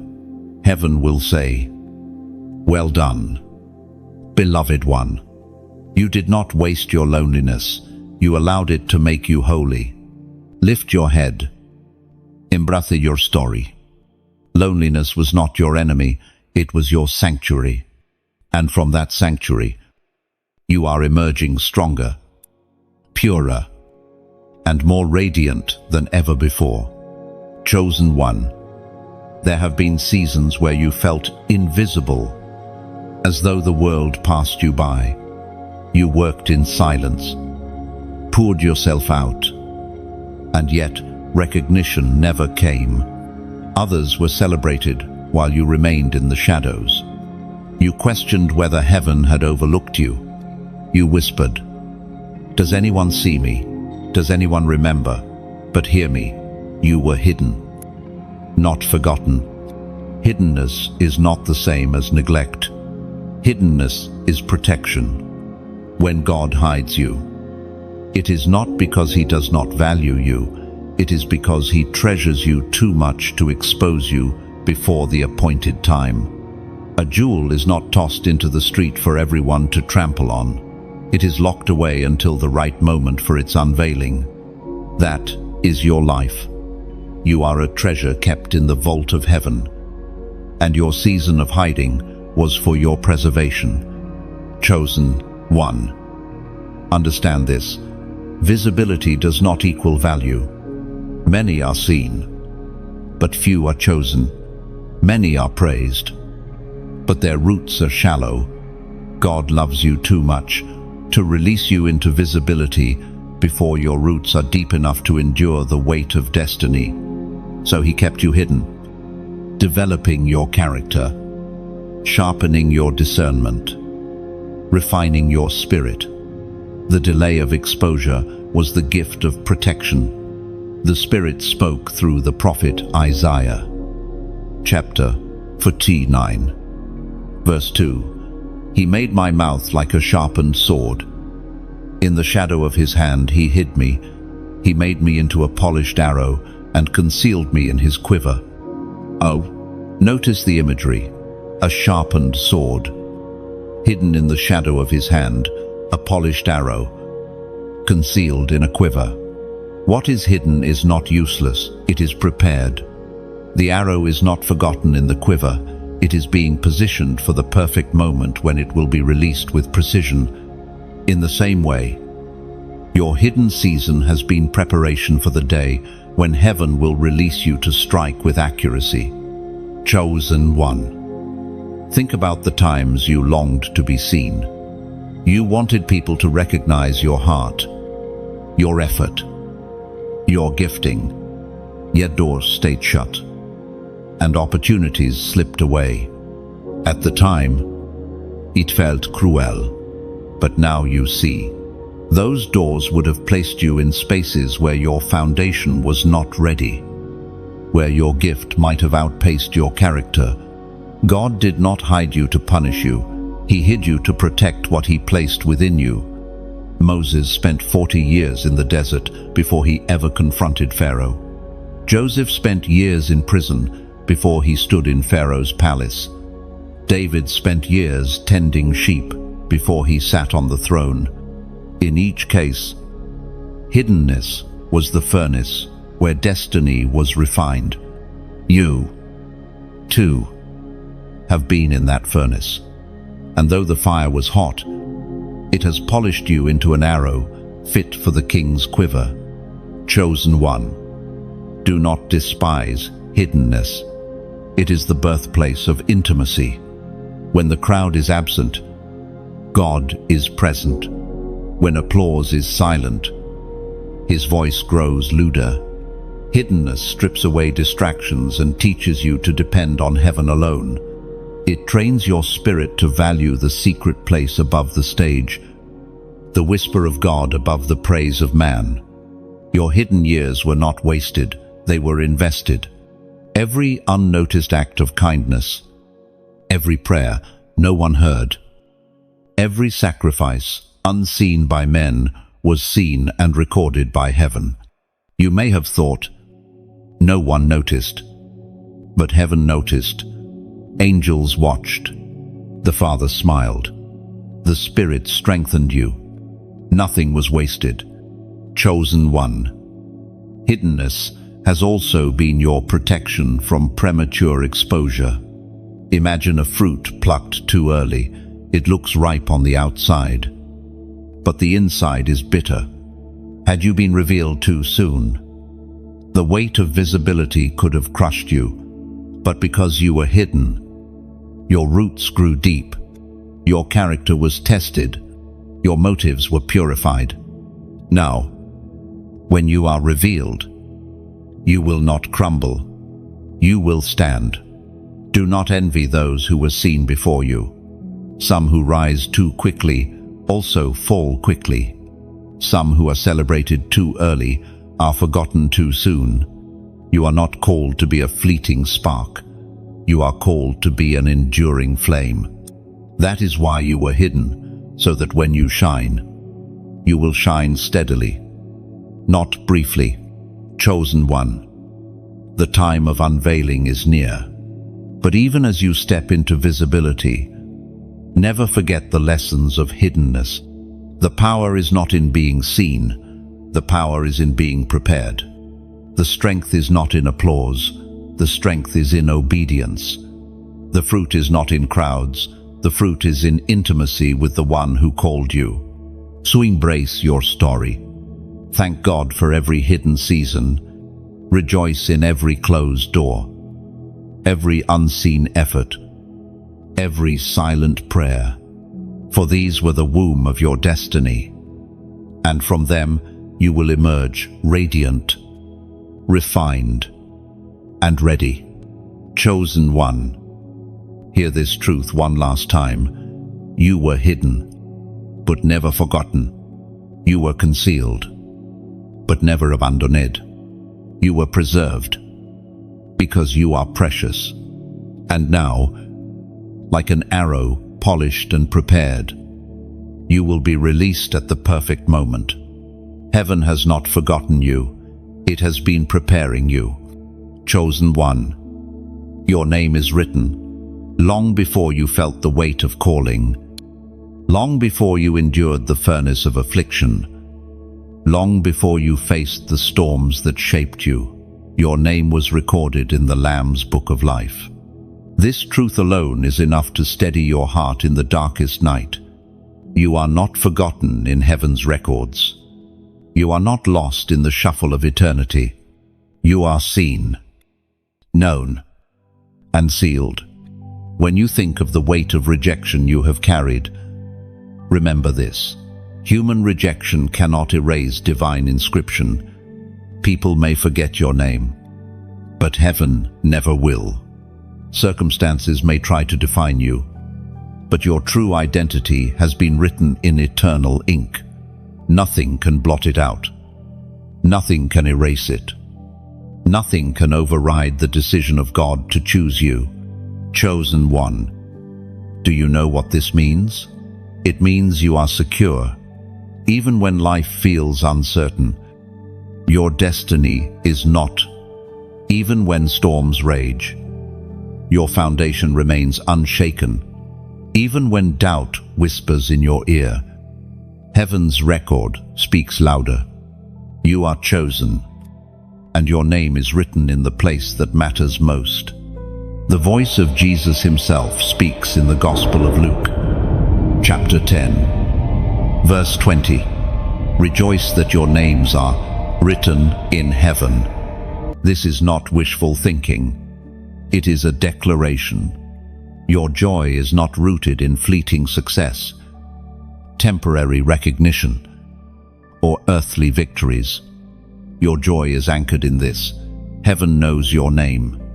The creator of the universe, who formed galaxies and set stars in place, has inscribed you into his eternal record. That is your anchor, your assurance, your unshakable hope. Chosen one. Think about how many times you feared being forgotten. You felt invisible in rooms where you longed to be seen. You questioned whether your prayers mattered, whether your efforts counted, whether your tears were noticed. Heaven answers with a resounding yes. Not only are you noticed, you are recorded. Every act of obedience, every sacrifice in silence, every prayer whispered in pain has been remembered and honored. This truth should set your heart on fire. You are not wandering aimlessly. You are walking a path already mapped in eternity. You are not insignificant. You are part of a divine plan, so intricate and powerful that your name is written into it forever. Chosen one. This is why the enemy has fought you so hard. He knows he cannot erase your name, so he tries to make you forget it. He tries to cloud your identity with shame, guilt, and fear. He tries to convince you that you are nothing, hoping you will live beneath your inheritance. But heaven's record silences his lies. You are not forgotten. You are not erased. You are chosen. Pause for a moment and let this truth wash over you. Your name is written in heaven.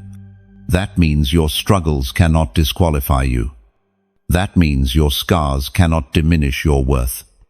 That means your enemies cannot dictate your destiny. You belong to God, and nothing can snatch you from His hand.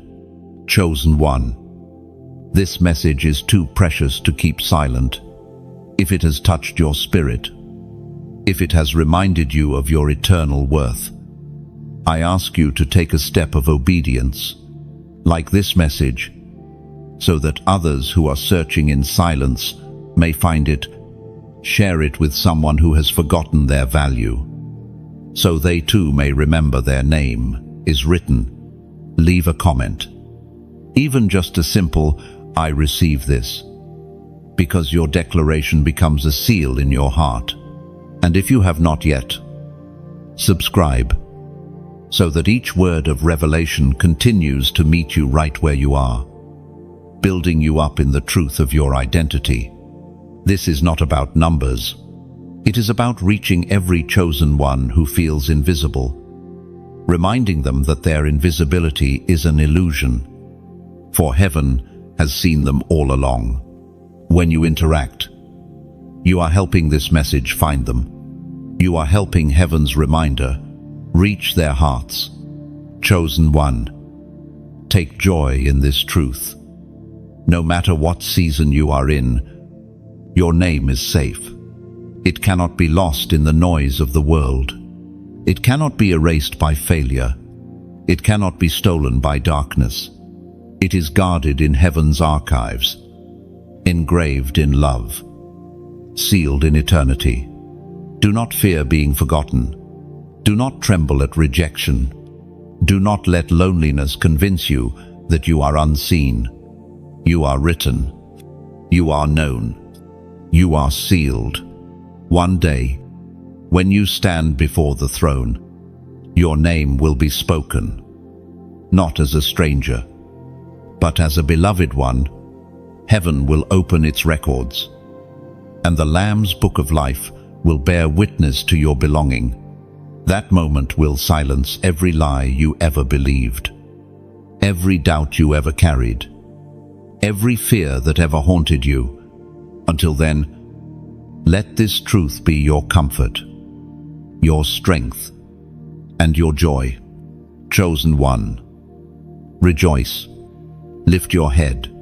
Walk with confidence, for your name is written, and nothing in heaven, on earth, or under the earth can erase what God has sealed forever. Chosen one. Every scar you carry tells a story. They are not random marks left behind by pain. They are prophetic symbols of what you have overcome and what you are called to release into the world. Scars are evidence of battles fought, wounds endured, and victories secured. They whisper of survival, of resilience, of the unshakable hand of God that kept you alive when destruction tried to consume you. At times, you may have looked at your scars with shame, wishing they could disappear, wishing your past could be erased.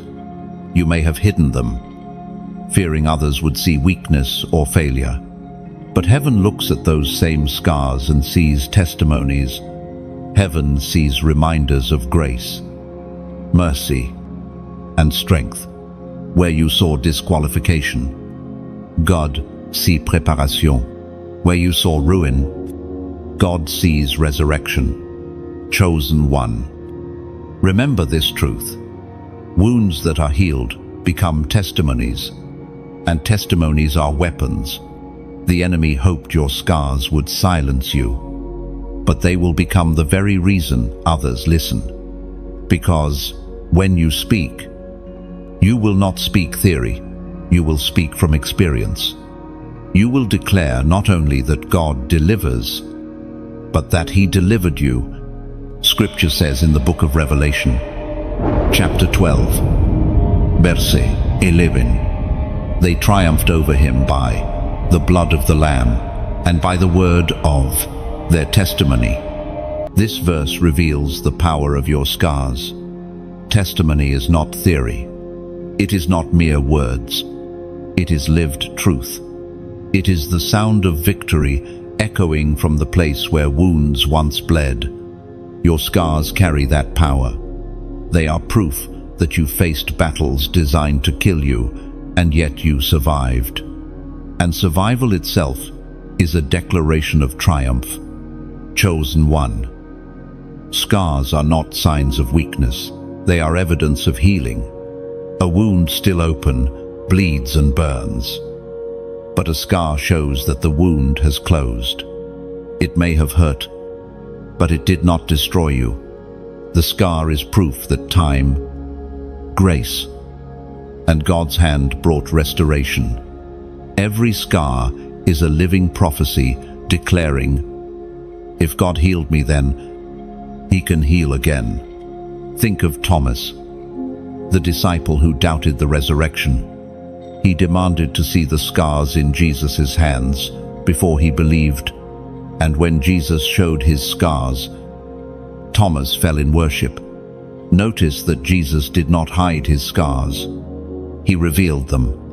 He let them become the very proof that turned doubt into faith. In the same way, your scars are not meant to be hidden. They are meant to be revealed at the right time, to transform the doubts of others into faith. Chosen one. The enemy fears your testimony because it exposes his defeat. Every time you share how God healed you, provided for you, restored you, or delivered you, you strip the enemy of power.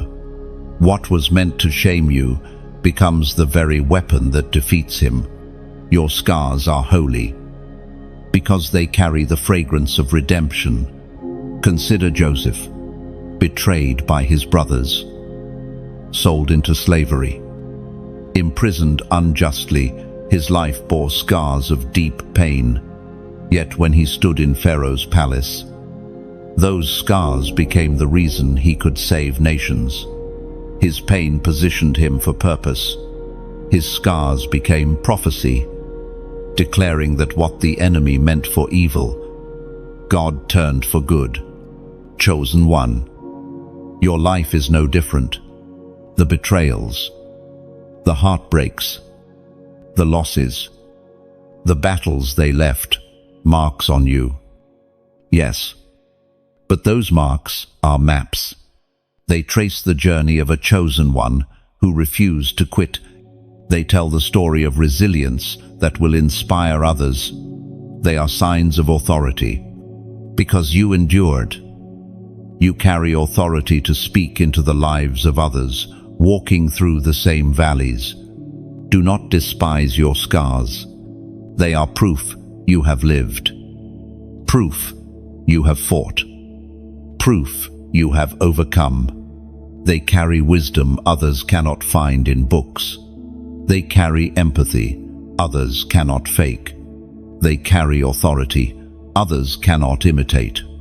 Your scars make you dangerous to darkness because they remind hell of its failed attempts to destroy you. Chosen one. Let your scars speak. When shame tries to silence you, remember that scars are evidence of grace. When fear whispers that others will not understand, remember that Jesus himself revealed his scars as proof of victory. When doubt says you are unworthy, remember that scars declare healing, not defeat. And notice this: scars are often stronger than the unmarked skin around them. The tissue that forms over a healed wound is tougher, more resilient, harder to break. In the same way, the areas of your life that were once most broken are now the places of greatest strength. Where you were wounded, you are now fortified. Where you were weak, you are now unshakable. Chosen one, your scars are prophetic.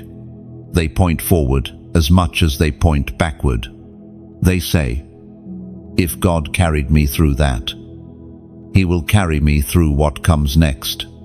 They say, if I survived that storm, I can survive the next one. They declare hope to the hopeless, courage to the fearful, strength to the weary. So wear your scars with dignity. Do not hide them. Do not despise them. Let them be the testimony that shakes atmospheres, that inspires faith, that silences lies. Let them remind you daily that you are a survivor, a victor, a chosen one who refused to be defeated. Chosen one. Heaven has preserved your scars as eternal reminders of grace. One day, when you stand in glory, your scars will be seen not as marks of pain, but as jewels of victory. They will shine with the light of testimony, declaring for all eternity that you overcame by the blood of the Lamb and by the word of your testimony. Chosen one, the fiercest battleground you have ever known is not in the physical world, but within your own mind. It is there, in the silence of your thoughts, that the enemy has waged his most relentless war. Arrows of doubt, whispers of fear, accusations of shame, these have circled you like a storm, seeking to erode your confidence and drown out your faith. And yet, though you have felt battered, you are still standing. The mind is the gateway to destiny. What you believe shapes how you live, and how you live shapes the legacy you leave. That is why the enemy works so hard to plant lies in your thoughts. He knows if he can capture your mind, he can weaken your resolve. If he can cloud your perception, he can hinder your vision. If he can chain your thoughts in despair, he can keep you from stepping into your crown. Chosen one, you have heard these lies before. You are not enough. You are too broken. You will never change. God has forgotten you. They arrive disguised as your own voice. But they are not your thoughts. They are fiery darts launched from darkness, hoping to pierce your faith. The apostle reminds us in his second letter to the Corinthians, chapter 10, verse 5, we demolish arguments and every pretension that sets itself up against the knowledge of God, and we take captive every thought to make it obedient to Christ. Do you see the strategy here? You are not powerless. You are not left defenseless in this war. You have the authority to take every thought captive. You do not have to accept every whisper that enters your mind. You have the power to confront lies with truth, to silence darkness with the voice of Scripture, to reject despair with declarations of hope. Chosen one, this battle is not easy. There are days when the lies feel louder than truth. There are moments when the shadows in your thoughts feel overwhelming. But remember this, you are not alone in the fight. The Spirit of God dwells within you, reminding you of truth, strengthening your resolve, sharpening your discernment. The Word of God is your sword. cutting through deception. Prayer is your shield, guarding you when arrows fly.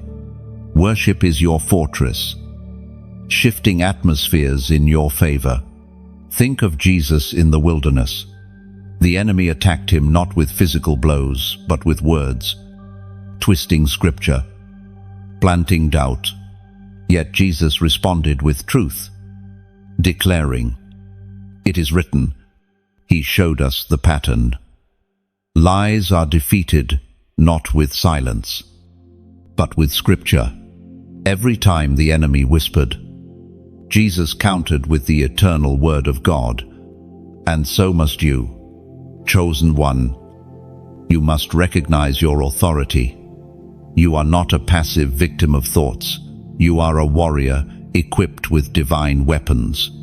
When fear rises, declare, God has not given me a spirit of fear, but of power, love, and a sound mind. When shame accuses, declare, there is no condemnation for those who are in Christ Jesus. When despair presses, declare, the joy of the Lord is my strength. Every declaration is a strike in the spirit, dismantling strongholds and reclaiming territory in your mind. The battle for your mind is not only about you, it is about the lives tied to your obedience. If the enemy can keep you silent, those assigned to your voice may never hear hope. If he can keep you chained in fear, those meant to be set free by your testimony may remain bound. That is why the warfare has been so intense.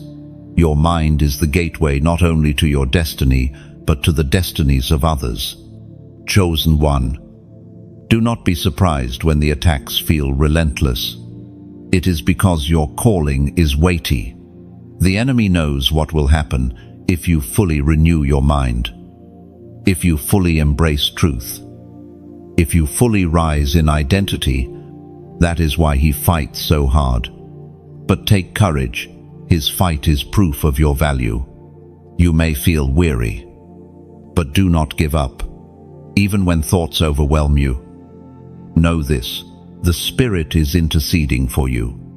Even when your mind feels clouded, know this: the Word of God is sharper than any sword, cutting through confusion.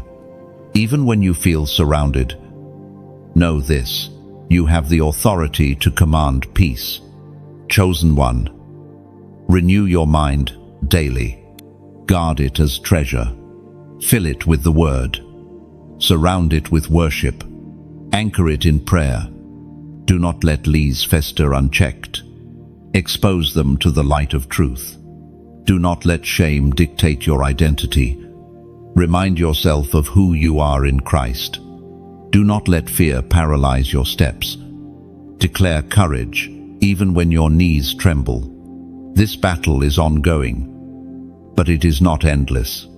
Every victory in your thoughts weakens the enemy's grip. Every declaration of truth strengthens your resolve. Every step of faith clears the fog of lies. And slowly, steadily, the strongholds crumble, and the crown that has always been yours comes into sight. Chosen one, never forget, the war for your mind is not a sign of weakness, but a sign of calling. The attacks prove the authority you carry. The lies confirm the truth you threaten. The intensity reveals the impact you will have. So stand tall, warrior of light. Do not let the whispers of darkness drown out the roar of destiny. Take every thought captive. Make it bow to Christ, and walk forward in the certainty that your mind, once a battlefield, will become a sanctuary of truth. Chosen one, the oil on your life is costly. It is not cheap. It is not common. And it is not transferable. What you carry has been forged in the secret furnace of suffering and obedience. Every tear shed in silence. Every night endured without answers. Every step taken when quitting seemed easier. All of it became the pressing that produced the oil now resting on you. You did not ask for the crushing, but you endured it. And what was pressed out of you is not bitterness, but anointing. The enemy hoped your pain would silence you. He hoped your trials would strip you of hope. He hoped your losses would empty your hands. Yet instead, they filled your vessel with oil. That oil is not just for you, it is for others. It is the flow of healing for the broken, the fragrance of hope for the weary, the fire of courage for the fearful. Your oil is testimony. Your oil is power. Your oil is proof that God does not waste suffering. Chosen one. Never underestimate how powerful your oil truly is. What poured out of your crushing carries authority that demons recognize and darkness fears. You may not feel strong, but the moment you lift your voice, chains begin to weaken because the oil carries weight. The prayers that flow from you are not empty. They are soaked in the fragrance of sacrifice, and they rise before heaven like incense. What was once your place of greatest pain has now become your greatest weapon, because oil birthed in fire is oil that cannot be counterfeited. Beloved, the oil also sets you apart.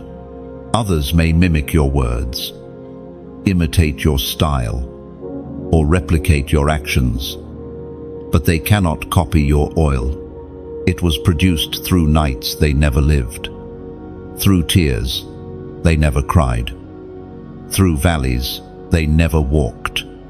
That is why your story is unique, and why your testimony will pierce hearts in ways polished speeches never could. When you pour out your oil, it will bypass defenses and touch the deepest wounds, because authenticity always carries heaven's fragrance.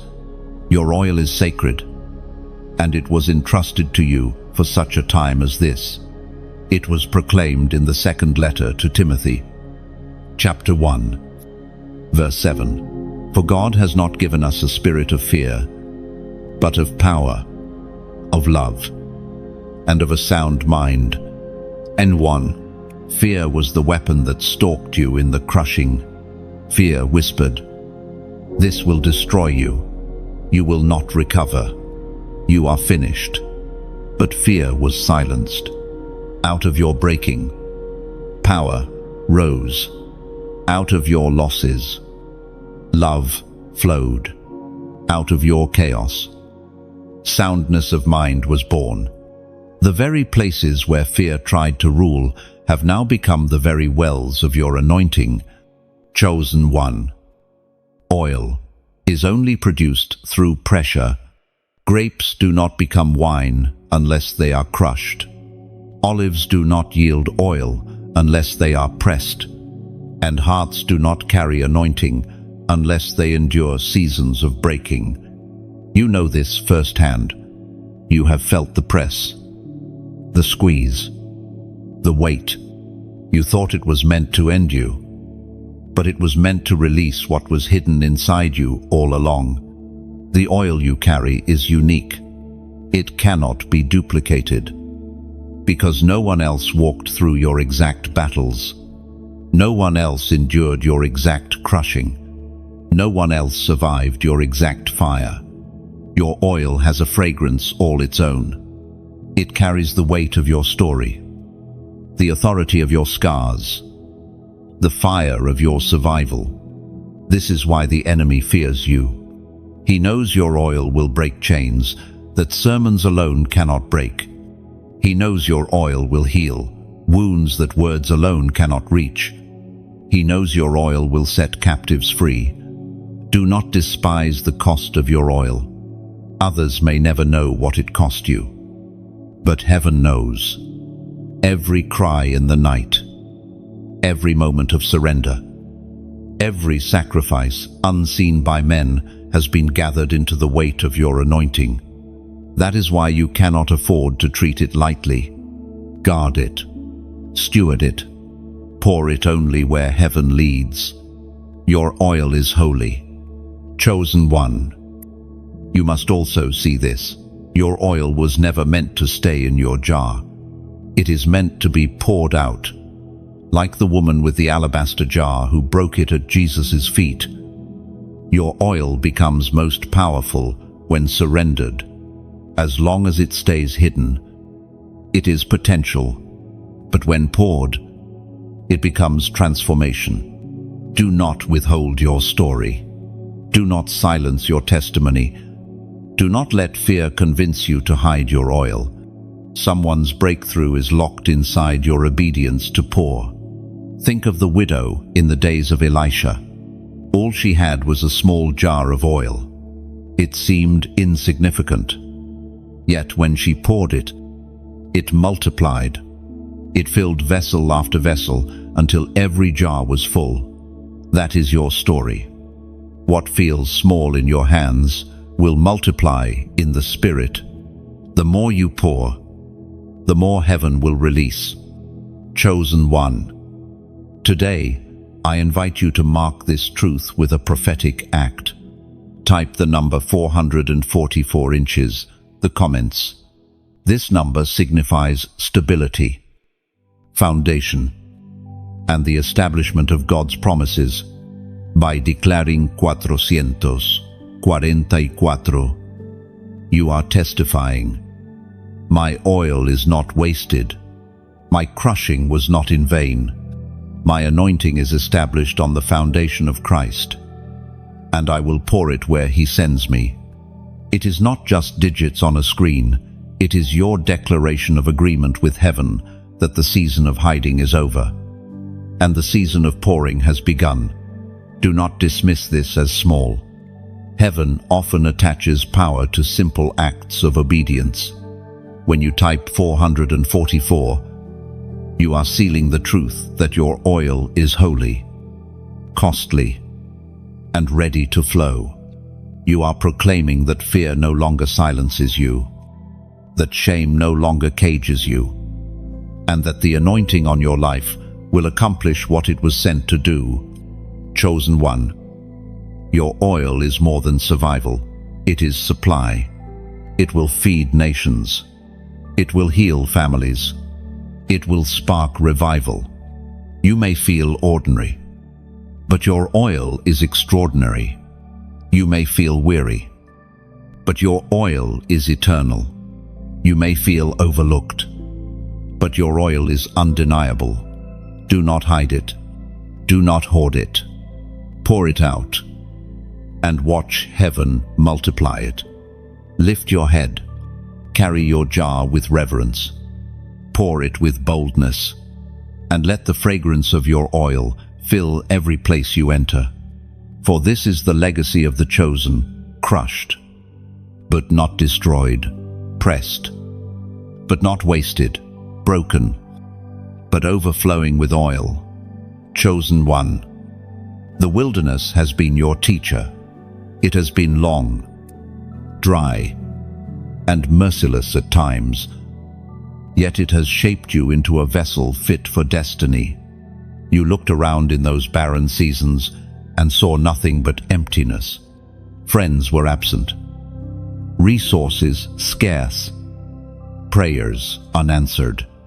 Your heart ached as you wondered if you had been abandoned in the desert. But what you did not see then, you must see now. The wilderness was not punishment. It was preparation. Every chosen one must pass through wilderness seasons. It is there that the noise of the world is silenced. It is there that the comforts of familiarity are stripped away. It is there that dependence on people fades, and dependence on God deepens. The wilderness is not meant to destroy you. It is meant to reveal you.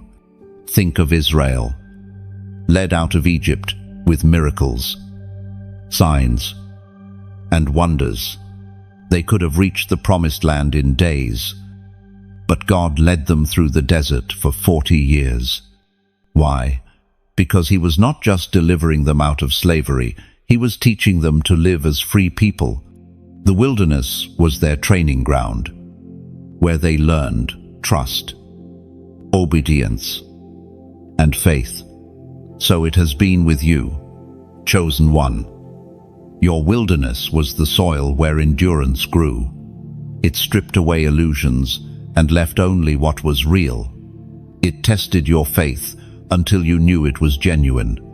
It humbled you until pride had no hold. It taught you to pray when there was no audience, to worship when there was no music, to trust when there was no evidence. What you gained in the wilderness is far more valuable than what you lost. As was spoken in the book of Deuteronomy, chapter 8, verse 2. Remember how the Lord your God led you all the way in the wilderness these 40 years, to humble and test you in order to know what was in your heart, whether or not you would keep his commands. This verse uncovers the purpose of your wilderness. God was watching your heart, refining your motives, shaping your obedience. In the wilderness, you discovered whether you followed him for comfort or for covenant. In the wilderness, you learned to obey, even when blessings seemed far away. The wilderness is where faith graduates from shallow to unshakable. Chosen one, you have asked why the wilderness lasted so long. The answer is both simple and profound. Because God was not only changing your circumstances, he was changing you. The desert was not wasted time, it was sacred process. Every dry day was chiseling your character. Every lonely night was sharpening your spirit. Every unanswered prayer was deepening your trust. The wilderness took longer than you wanted, but it accomplished more than you realized. Think of Moses. 40 years tending sheep in Midian before he ever confronted Pharaoh. Think of David, hiding in caves, chased like a criminal before he ever sat on the throne. Think of John the Baptist, dwelling in deserts before he ever raised his voice. All were chosen, all were called, and all were tested in wildernesses that refined their souls. Chosen one. So it has been for you. Do not resent your desert. It is proof that heaven values you too much to leave you unprepared. Those who skip the wilderness may rise quickly, but they fall quickly too. You will not be one of them. Because you endured the dry places, you will carry rivers of living water when others are thirsty. Because you embraced the silence, your words will thunder with authority when the time comes to speak. The wilderness also exposed your enemies. In barren seasons, those who truly loved you were revealed, and those who only wanted your favor disappeared. The wilderness stripped away false alliances so that when you rise, you will know who is truly with you. That painful pruning was protection, not rejection. Chosen one. The wilderness also taught you contentment. It taught you to find joy without abundance, peace without applause, strength without support. It taught you that man does not live on bread alone, but on every word that proceeds from the mouth of God. And now, because you learned that lesson, you will not be corrupted when abundance comes. You will not forget who sustained you in the desert. Do not despise your wilderness. Thank God for it. Without it, your faith would still be shallow, your roots fragile, your heart untested. The desert carved wisdom into you, wisdom that others will one day seek.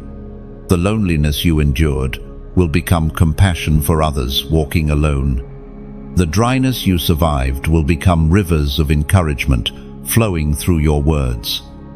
Chosen one. Your wilderness was not the end, it was the beginning. It was the proving ground that prepared you for the promised land. The very things you hated in the desert will become the strengths you carry into destiny. The patience you learned will anchor you. The resilience you forged will sustain you. The intimacy you discovered will empower you. Remember this: God Himself led you through it. You were never wandering aimlessly. Every step was guided. Every day was seen. Every tear was counted.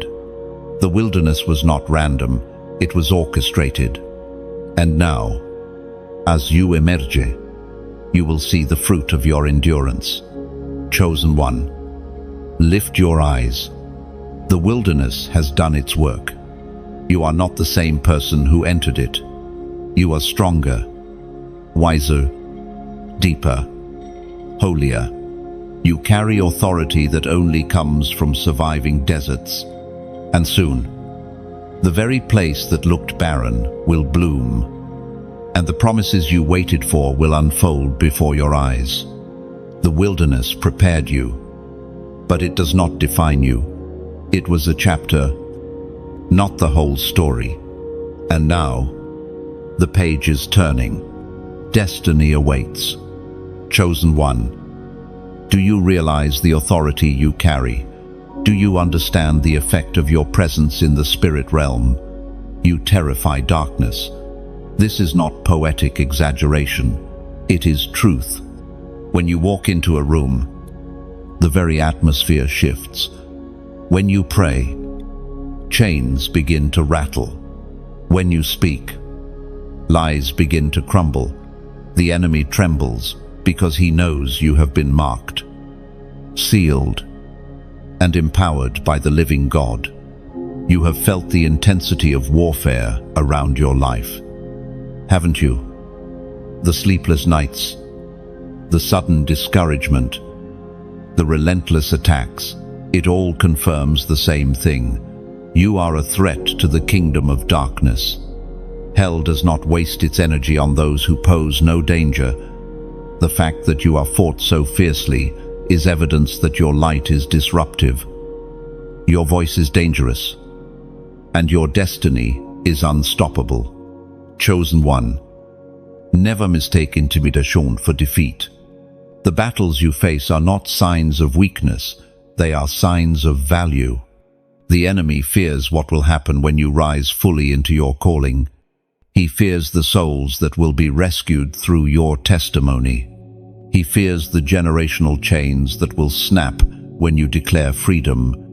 He fears the light you carry, because light always overcomes darkness.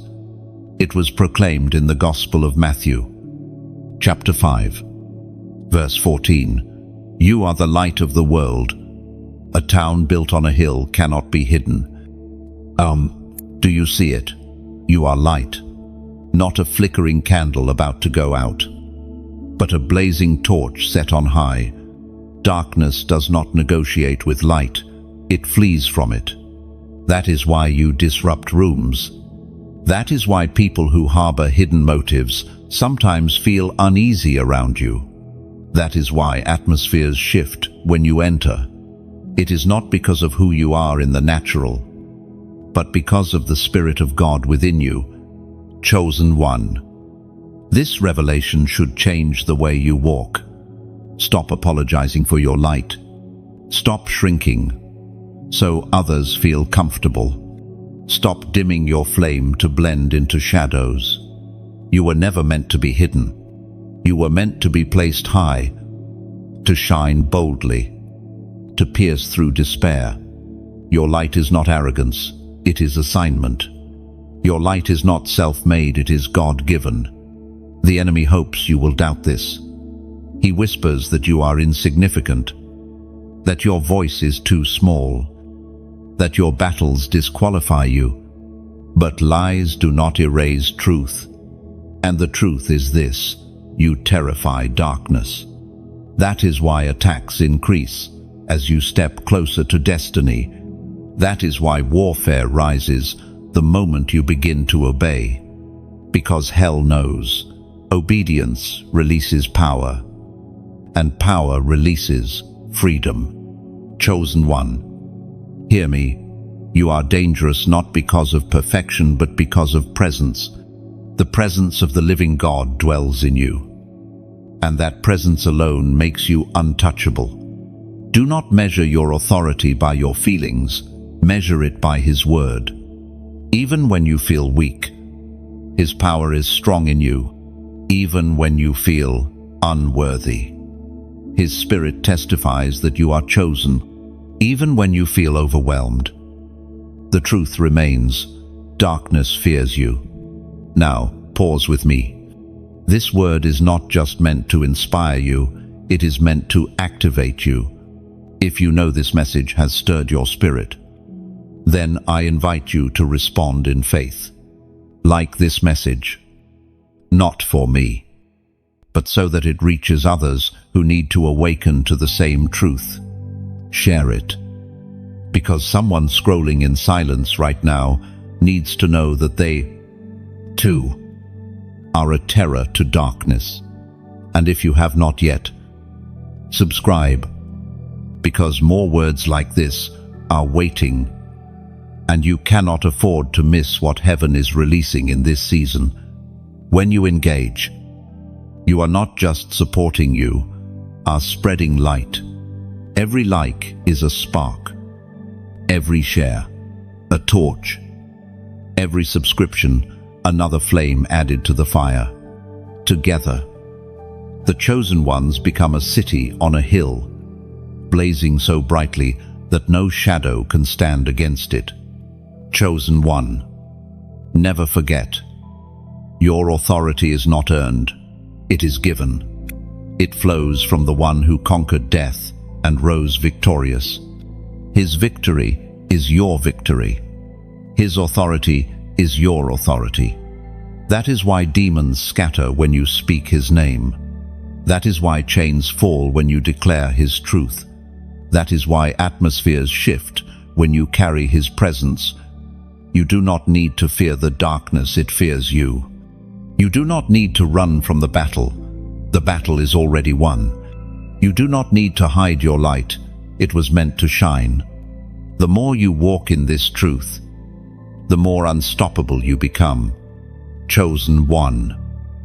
Let your life be a declaration that light has come, that hope is alive, that chains are broken. Walk boldly. Speak freely. Shine brightly. For you are not just surviving this world, you are transforming it. And everywhere you go, darkness trembles because you are there. Chosen one. Have you noticed the dreams, the visions, the signs that have followed you through the years, moments where heaven broke through the veil of the natural and whispered directly to your spirit? Perhaps you thought they were coincidence. Perhaps you dismissed them as imagination. But they were not random. They were divine communication, prophetic dreams, unexpected confirmations, repeated numbers, words from strangers. All of these were heaven's way of saying, you are chosen. Pay attention. Your time is near. You have woken in the middle of the night with images you could not explain. You have felt an unshakable stirring after seeing something ordinary, as if the ordinary carried extraordinary meaning. You have experienced coincidences too precise to be chance. Beloved, these were not accidents. They were signs, reminders that the natural is not all there is. Heaven has been speaking, and your spirit has been hearing, even when your mind struggled to understand. As the prophet Joel declared, chapter 2, verse 28, and afterward, I will pour out my spirit on all people. Your sons and daughters will prophesy. Your old men will dream dreams. Your young men will see visions. No, this promise is alive in your story. The visions that startled you, the dreams that lingered in your memory, the sudden words that pierced your heart, these are the outpouring of God's Spirit in your life. You were not imagining it. You were not making it up. You were experiencing prophecy. A reminder that heaven is closer than you think. Chosen one. These signs often come when you are on the verge of transition. Dreams intensify before seasons shift. Confirmations increase before doors open. The unusual becomes frequent because heaven wants to make sure you cannot miss what it is saying. That is why you have felt the tug, the stirring, the strange awareness that change is near. It is the Spirit preparing you, pointing you forward, calling you higher. Do not dismiss the signs. Do not ignore the dreams. Write them down. Pray over them. Ask for discernment. Not every dream is divine, but when it is, your spirit knows. There is a weight, a clarity, a persistence about it. Heaven will not let it go because it is part of your destiny. Chosen one. Remember Joseph. His dreams marked him for destiny. They provoked envy in his brothers, but they also carried the blueprint of his future. Though the pit, slavery, and prison followed, the dreams never died, and in time, they were fulfilled in the palace. Your dreams carry the same prophetic weight. They are glimpses of where God is leading you. Remember Peter, who saw a vision of unclean animals lowered in a sheet. That vision shattered his old mindset and prepared him to bring the gospel to the Gentiles. A single vision changed history. Do not underestimate the power of what you have seen. Heaven does not waste revelation. If God showed you, it is because it matters. Chosen one. Perhaps you have experienced numbers repeating before your eyes, verses appearing again and again, phrases echoing in unexpected places. These, too, are signs. They are divine nudges reminding you, pay attention. I am here. I am guiding you.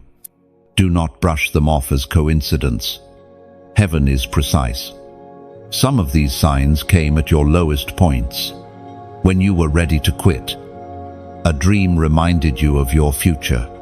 When you doubted your worth, a word of confirmation found you. When you feared you were lost, a sign pointed you back. This is mercy in action. Heaven has been unwilling to let you wander too far, so it has marked your path with reminders of your calling. Chosen one. This is the time to respond. I want you to seal this truth in your spirit with a simple declaration. Write these words in the comments. I believe. End quote. Just 2 words, but they carry eternal weight. When you type, I believe, you are not merely interacting with text, you are declaring agreement with heaven's voice. You are saying, I believe the dreams are not random. I believe the signs are divine. I believe God is speaking, and I am listening. This is not small. It is a prophetic act. A moment where earth responds to heaven, and heaven moves in return. Chosen one. Do not underestimate this declaration. Belief is the doorway to revelation. When you believe, you unlock deeper clarity. When you believe, your heart becomes fertile soil for more visions, more signs, more whispers from heaven. When you believe, you align yourself with prophecy already written over your life. Your journey has been filled with whispers and signs, and they are increasing because your season is shifting. Pay attention. Write down the dreams. Take note of the patterns. Pray for understanding. Heaven is guiding you step by step, ensuring you do not miss your moment. Soon, you will look back and see the map clearly. The dreams that puzzled you will make sense. The visions that startled you will align with reality. The confirmations that repeated will form a picture, and you will realize heaven was speaking all along. Chosen one, lift your eyes. You are not wandering blindly. You are being guided. Signs follow you. Dreams pursue you. Prophecy surrounds you.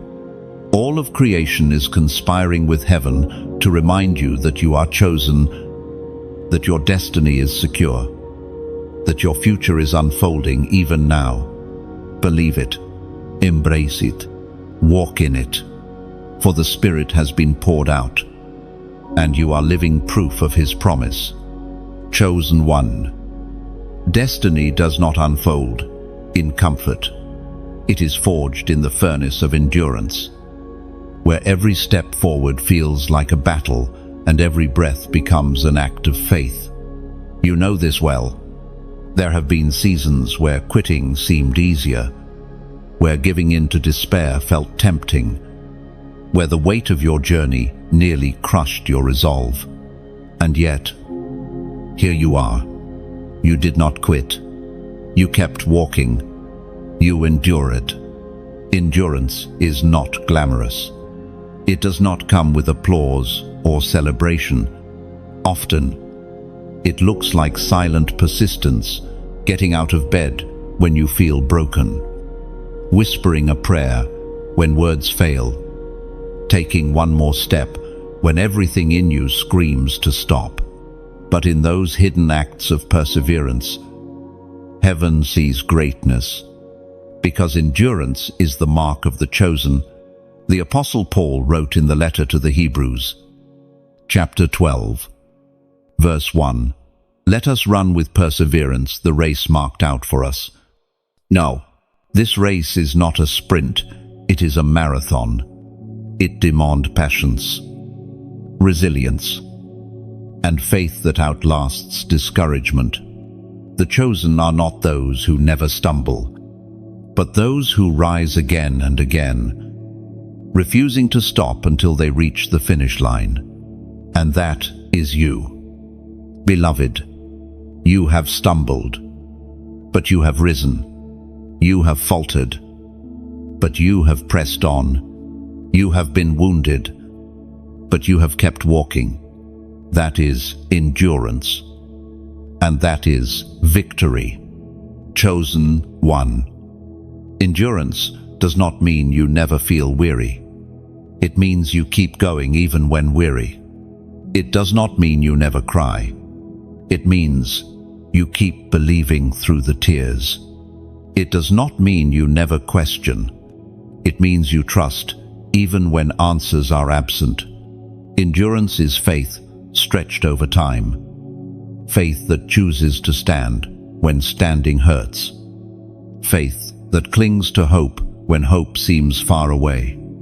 Think of Noah, building the ark year after year, mocked by those around him, yet enduring in obedience until the rain came. Think of Abraham, waiting decades for the promise of a son, enduring in faith even when his body was as good as dead. Think of Paul, beaten, imprisoned, shipwrecked, yet enduring in mission until the day he declared, "I have fought the good fight. I have finished the race. I have kept the faith."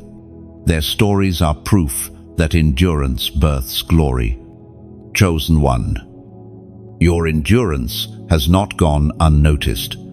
Heaven has recorded every act of persistence. The times you chose prayer instead of bitterness, worship instead of despair, faith instead of fear. Those choices echo in eternity. They may not have been applauded by men, but they are celebrated in heaven.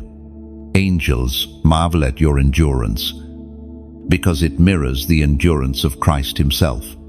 Yes, even Jesus endured. He endured rejection from his own people, betrayal from his friends, mockery from leaders, agony on the cross. And he did it for the joy set before him, for you. His endurance purchased your salvation. Your endurance is your echo of his. Your agreement with the pattern of glory through perseverance.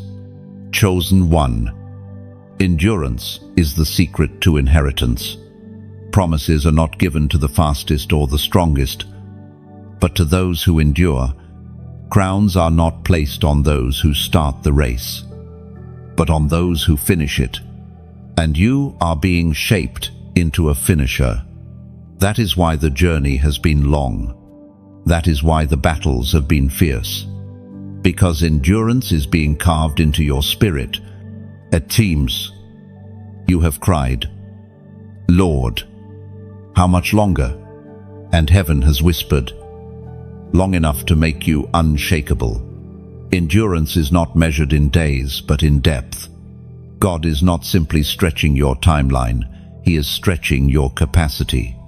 Each step you take enlarges your spirit, fortifies your resolve, and prepares you to carry glory without breaking. Chosen one. Do not despise endurance. It is your crown in the making. It is the invisible training ground, producing visible glory. It is the secret fire refining your gold. Every chosen one must endure, because glory cannot rest on those who collapse under pressure. And you, though battered, though weary, are still standing. That is proof you are marked for inheritance. Look back for a moment. How many storms have you endured? How many nights did you think you would not survive? Yet morning still came. How many times did you say, "This will break me," only to find yourself stronger after? Your story is not one of fragility, it is one of endurance. And endurance is the seed of victory. Chosen one. The race is not over. More endurance will be required. But now you know, endurance is not your enemy. It is your ally. It is the very thing carrying you into destiny. When you feel weary, remember that every step is shaping eternity. When you feel tempted to quit, remember that crowns are given to finishers. When you feel unseen, remember that heaven celebrates your persistence. The world admires speed, but heaven rewards endurance. The world praises talent, but heaven crowns perseverance. The world looks at results, but heaven values faithfulness. Do not compare your journey to others. Some may seem ahead, but they may not endure to the end. You are being shaped not to sprint, but to last. And that lasting will make your glory all the more radiant. Chosen one. Run with perseverance. Keep your eyes fixed on the one who endured before you. Draw strength from his example, hope from his promises, and fire from his spirit. Do not quit. Do not look back. Do not despise the weight of endurance. For one day, you will cross the finish line, and the crown of life will rest upon your head. Chosen one. There is a fire within you that has never gone out. Though life tried to smother it many times, this fire is not of your own making, it is the flame of the Spirit, planted in you before you even knew your name. It has burned quietly in seasons of silence, flickered in seasons of pain, and roared in seasons of breakthrough. And though winds of opposition blew against you, they never consumed it, because this flame is eternal. You may not always have felt the fire. At times, you felt cold, weary, even numb. You thought perhaps the fire had died. Yet notice this, even in your weakest moments, something inside you refused to surrender. That something is the flame of God, preserved through His Spirit. It cannot be extinguished, because it was lit by heaven itself. Chosen one. The fire within you is like a coal buried deep in ashes. From the outside, it may look dim, almost invisible, but beneath the surface it glows, waiting for the breath of God to awaken it again. And when that divine wind blows, what seemed forgotten bursts into flame with greater strength than before. This is why your story is not finished. The fire never died, it only waited. Heaven has preserved it. And now heaven is stirring it, calling you to blaze once more. The flame inside you is not only for endurance, but also for transformation. It will consume the lies that once held you, burning away shame and fear, until only truth remains. It will purify your motives, refine your purpose, and ignite courage you did not know you possessed. Others who draw near will feel its warmth and be changed, because fire cannot be contained. Chosen one. Let it burn freely. Let it rise. For this fire is the mark of your calling and the proof of your destiny. As the Apostle Paul wrote in his second letter to Timothy, chapter 1, verse 6, "For this reason I remind you to fan into flame the gift of God, which is in you through the laying on of my hands." This reminder is for you. The fire within you is real, but it requires attention. Flames must be tended, stirred, and fed. If ignored, they grow dim, but if nurtured, they blaze brightly. Your calling, your gifts, your destiny, all of these are connected to that flame. And now is the time to fan it into fire again. Chosen one. Fanning into flame means refusing to live half asleep. It means stirring your spirit through prayer, scripture, and worship. It means refusing to let discouragement, busyness, or fear bury the fire beneath ashes. The world around you grows darker, but your flame is meant to grow brighter. You are not called to blend into shadows. You are called to blaze in them. Think of Moses at the burning bush. That flame was not just for him to see. It was a sign of the fire God was about to place within him, a fire that would confront Pharaoh, split seas, and guide a nation. Think of Elijah on Mount Carmel, calling down fire that consumed the altar, proving the Lord is God. Think of the disciples in the upper room, when tongues of fire rested upon them, filling them with boldness to change the world. Fire has always marked the chosen, and it marks you now. Chosen one. The fire within you has purpose. It was not given so you could simply feel inspired. It was given so you could ignite others. Fire spreads when you live ablaze. Those near you cannot remain unchanged. Your words carry heat. Your presence carries light. Your testimony sparks faith. That is why the enemy has tried so hard to smother your fire, because he fears the wildfire it will start. But here is the truth. Fire cannot be suffocated by shadows. The darker the night, the brighter the flame, the fiercer the wind, the higher it rises. Every attack you endured has only proven that your fire still burns. Every trial you survived is fuel for greater blaze. You are not a flickering candle. You are a torch in the hand of God, meant to illuminate paths and terrify darkness. Chosen one. Fan the flame by returning to the source. Worship even when you don't feel like it. Pray even when words are few. Read the word even when your mind feels heavy. Every act of faith is oxygen to the flame. Every choice to obey is wood on the fire. And as you tend it, you will see it blaze again stronger, brighter, unstoppable. Do not despise the process. Fire grows through friction, through sparks, through pressing. That is why your trials were fiery. They were not meant to destroy you. They were meant to awaken your flame. And now, you stand refined, carrying a fire that cannot be imitated, because it was birthed in your own furnace of affliction. Chosen one, your fire will not remain hidden.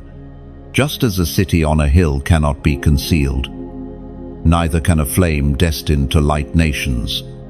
You may feel small, but the fire within you is great.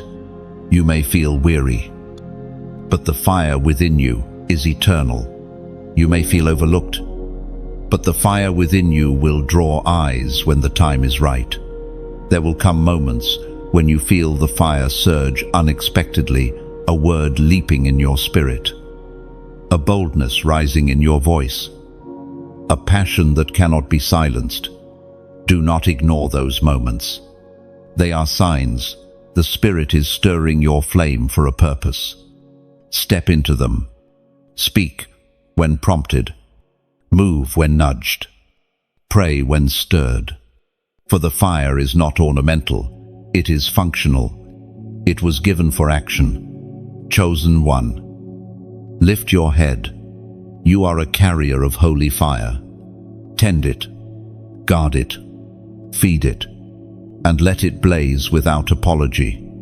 For the world needs light, and you were chosen to provide it. Chosen one. There is a crown reserved for you, not one made of gold that will tarnish, nor of jewels that will fade, but of eternal glory that can never be taken away. You have endured storms, carried crosses, and fought battles others will never see. And all of it has been shaping you for this crown. Your calling is not just to survive, it is to inherit. Your destiny is not just to endure, it is to reign. Even now, you may feel unworthy of such a promise. You remember your failures, your missteps, your nights of doubt. Yet the promise remains, not because of your perfection, but because of His faithfulness. You were chosen before you were formed, set apart before you stumbled, called before you ever said, yes. The crown is not a reward for flawless performance. It is the seal of an eternal covenant. Chosen one. Picture the weight of that crown, not as a burden, but as an honor. A crown presses down on the head, reminding the one who wears it of responsibility, of authority, of divine calling. So too will your crown steady you, pressing into your spirit the truth that you are not common. You are not replaceable. It will remind you that you carry heaven's mandate to shine, to serve, to lead. This crown will not crush you, it will establish you, anchoring your steps in eternal purpose. There will be moments when you question if the crown is truly yours, especially when life feels messy or your strength falters. But remember this, crowns are not placed on the heads of the flawless, they are placed on the faithful. Every stumble you recover from, every tear you offer as worship, every act of obedience in secret is shaping you to wear it with dignity. Chosen one. When that crown rests upon you, it will testify to your perseverance and to God's unshakable love for you. As the Apostle James wrote, chapter 1, verse 12, "Blessed is the one who perseveres under trial, because, having stood the test, that person will receive the crown of life that the Lord has promised to those who love Him." Chosen one. Notice the requirement, perseverance, not perfection. But, endurance, not a life free of mistakes. but a heart unwilling to quit. You have been tested, and though the fire burned, you refused to let it consume you. That refusal is the evidence that the crown of life belongs to you.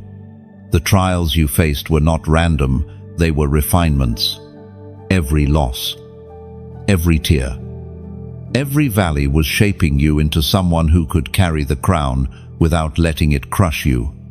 A crown is heavy, and only those who have endured weight can bear it with grace. That is why your journey has been so intense. Heaven has been preparing you to wear eternal authority. Chosen one.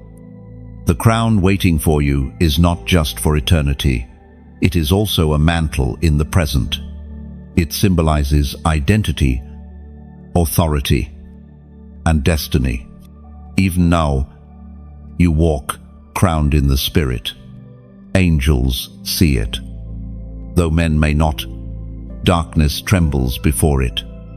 Though the world may overlook it, you have been marked with glory, and that glory cannot be erased. This is why the enemy has fought you so relentlessly. He saw the crown long before you did.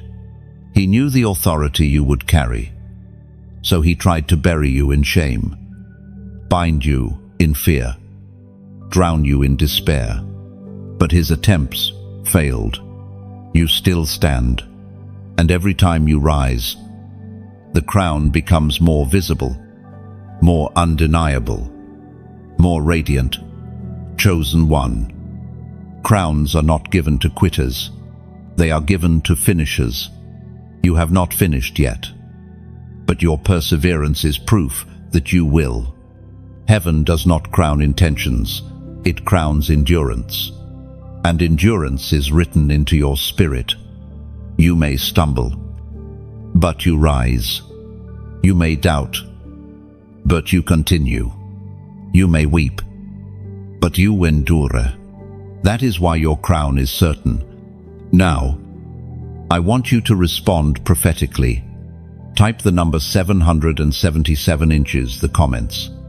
This number is the seal of divine completion and heavenly perfection. By writing 777, you are declaring, Lord, I receive the crown you have prepared. I choose to persevere until the end. I will not surrender my destiny, for I was chosen to finish. It is not just a number, it is an act of alignment. It is your way of stepping into the truth that the crown of life belongs to you. Chosen one, do not underestimate this act. Heaven responds to faith, even in simpler obedience. Just as Naaman's healing was unlocked by dipping in the river, just as the widow's oil flowed when she poured it, your crown is affirmed as you declare 777. It is your testimony that you will not quit, that you are marked for life, and that you are walking toward your inheritance with faith. Beloved, hold this image in your heart, the King himself placing the crown of life upon your head, his eyes shining with love, his voice declaring, "Well done, my chosen one." That moment will silence every doubt, heal every wound, and redeem every trial. Until then, let the promise of that crown steady you in storms. Let it remind you why you keep walking. Let it give you courage when the night feels long. Chosen one, you are not running aimlessly. You are racing toward a crown. You are not enduring in vain. You are being prepared for glory. Every tear is recorded. Every sacrifice is remembered. Every trial is shaping the crown that will rest on your head. So, walk with your head lifted high. You are not broken, you are crowned. You are not forgotten, you are sealed. You are not defeated, you are destined. The crown of life is yours, and no power in heaven or on earth can take it from you. Chosen one, you were never meant to walk this journey alone. Isolation may have marked your past, But fellowship is meant to define your future. You carry a flame, yes, but even the brightest flame can burn brighter when joined with others together. Chosen ones form a fire no darkness can withstand. That is why community matters. That is why heaven is drawing you to connect, to build, to gather. For too long, you thought no one could understand the weight you carried. And in part, that was true. Many could not. But heaven has been raising others, scattered across the earth, each carrying their own scars, their own stories, their own fire. And when these chosen ones find each other, their combined voices roar like thunder. Their prayers shake foundations. Their testimonies ignite faith across generations. Chosen one. Unity is more than companionship. It is warfare. When chosen ones link arms in the spirit, they form a wall the enemy cannot breach. Each prayer reinforces another. Each testimony strengthens faith. Each act of encouragement fortifies the weary. Alone, your flame flickers in the wind. Together, the fire becomes a blazing inferno. This is why the Spirit keeps calling you into fellowship. Your flame was never meant to be solitary.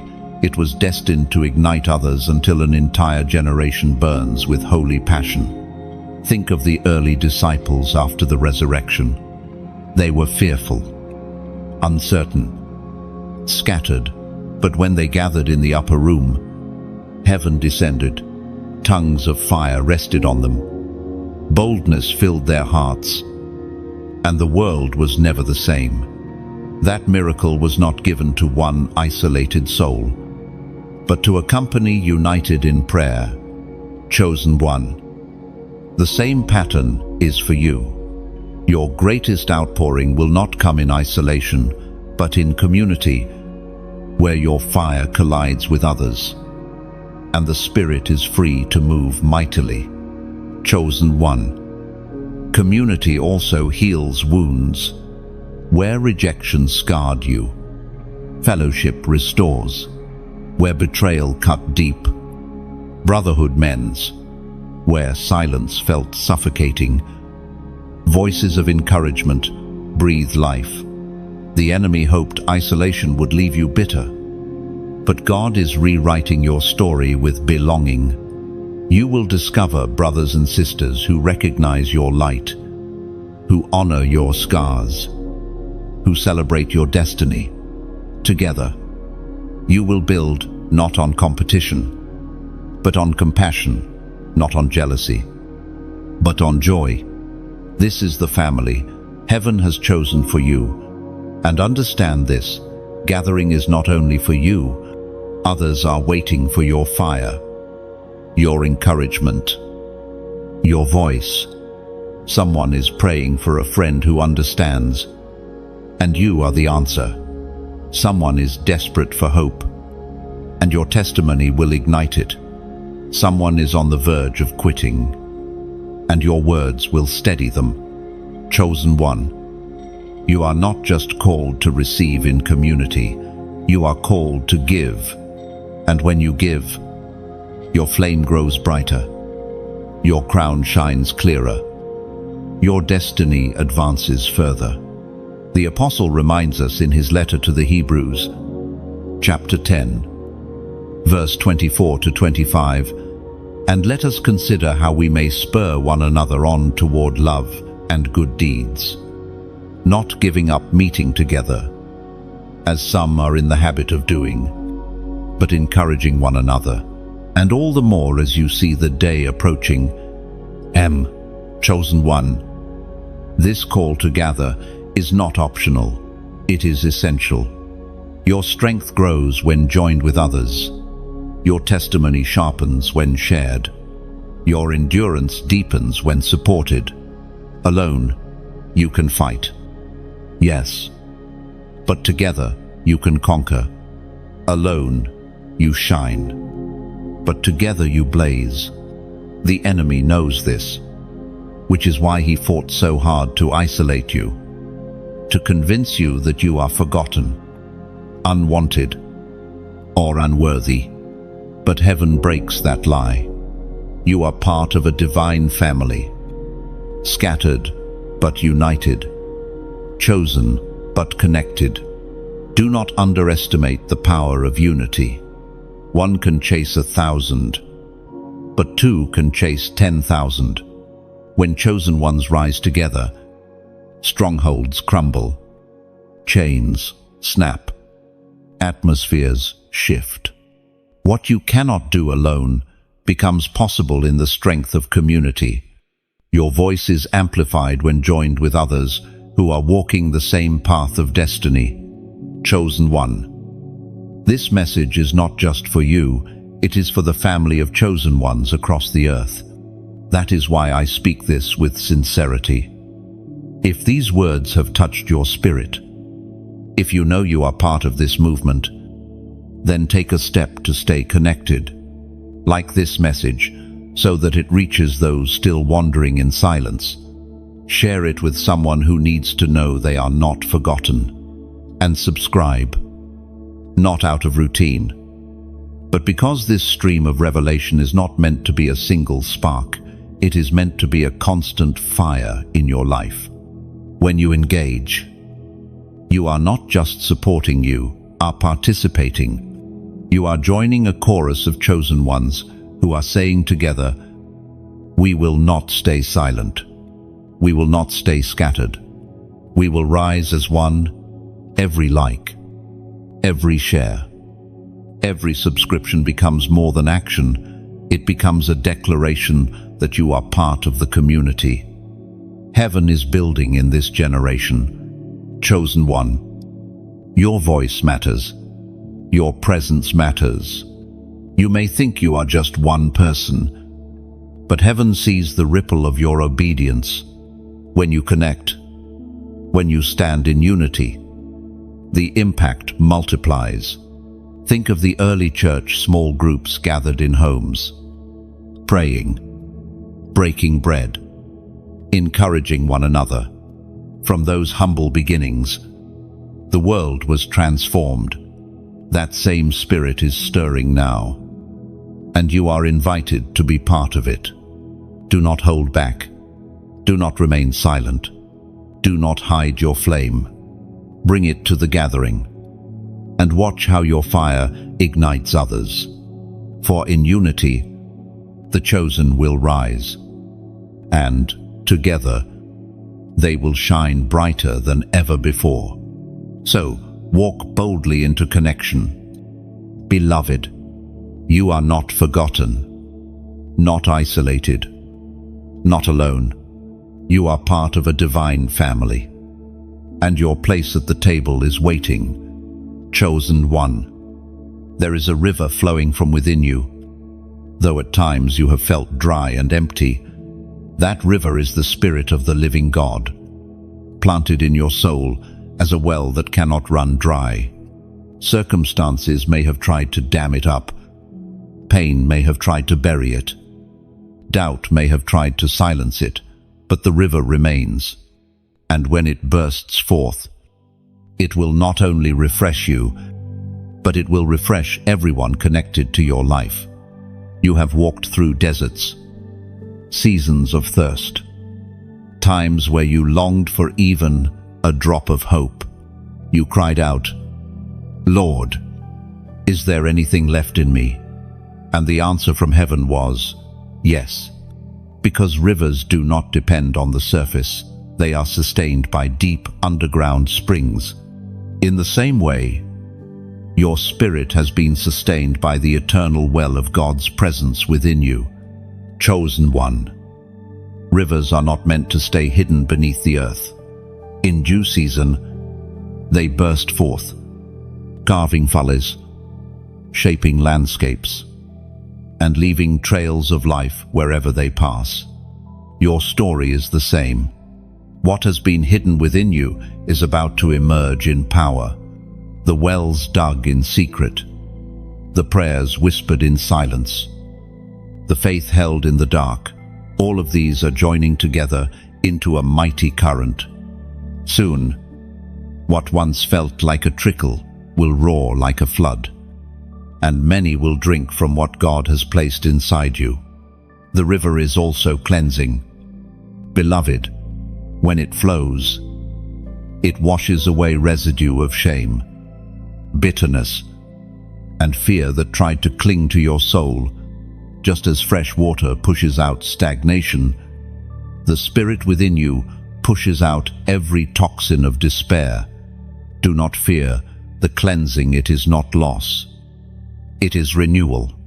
Every hidden weight that tried to pollute your well is being swept away.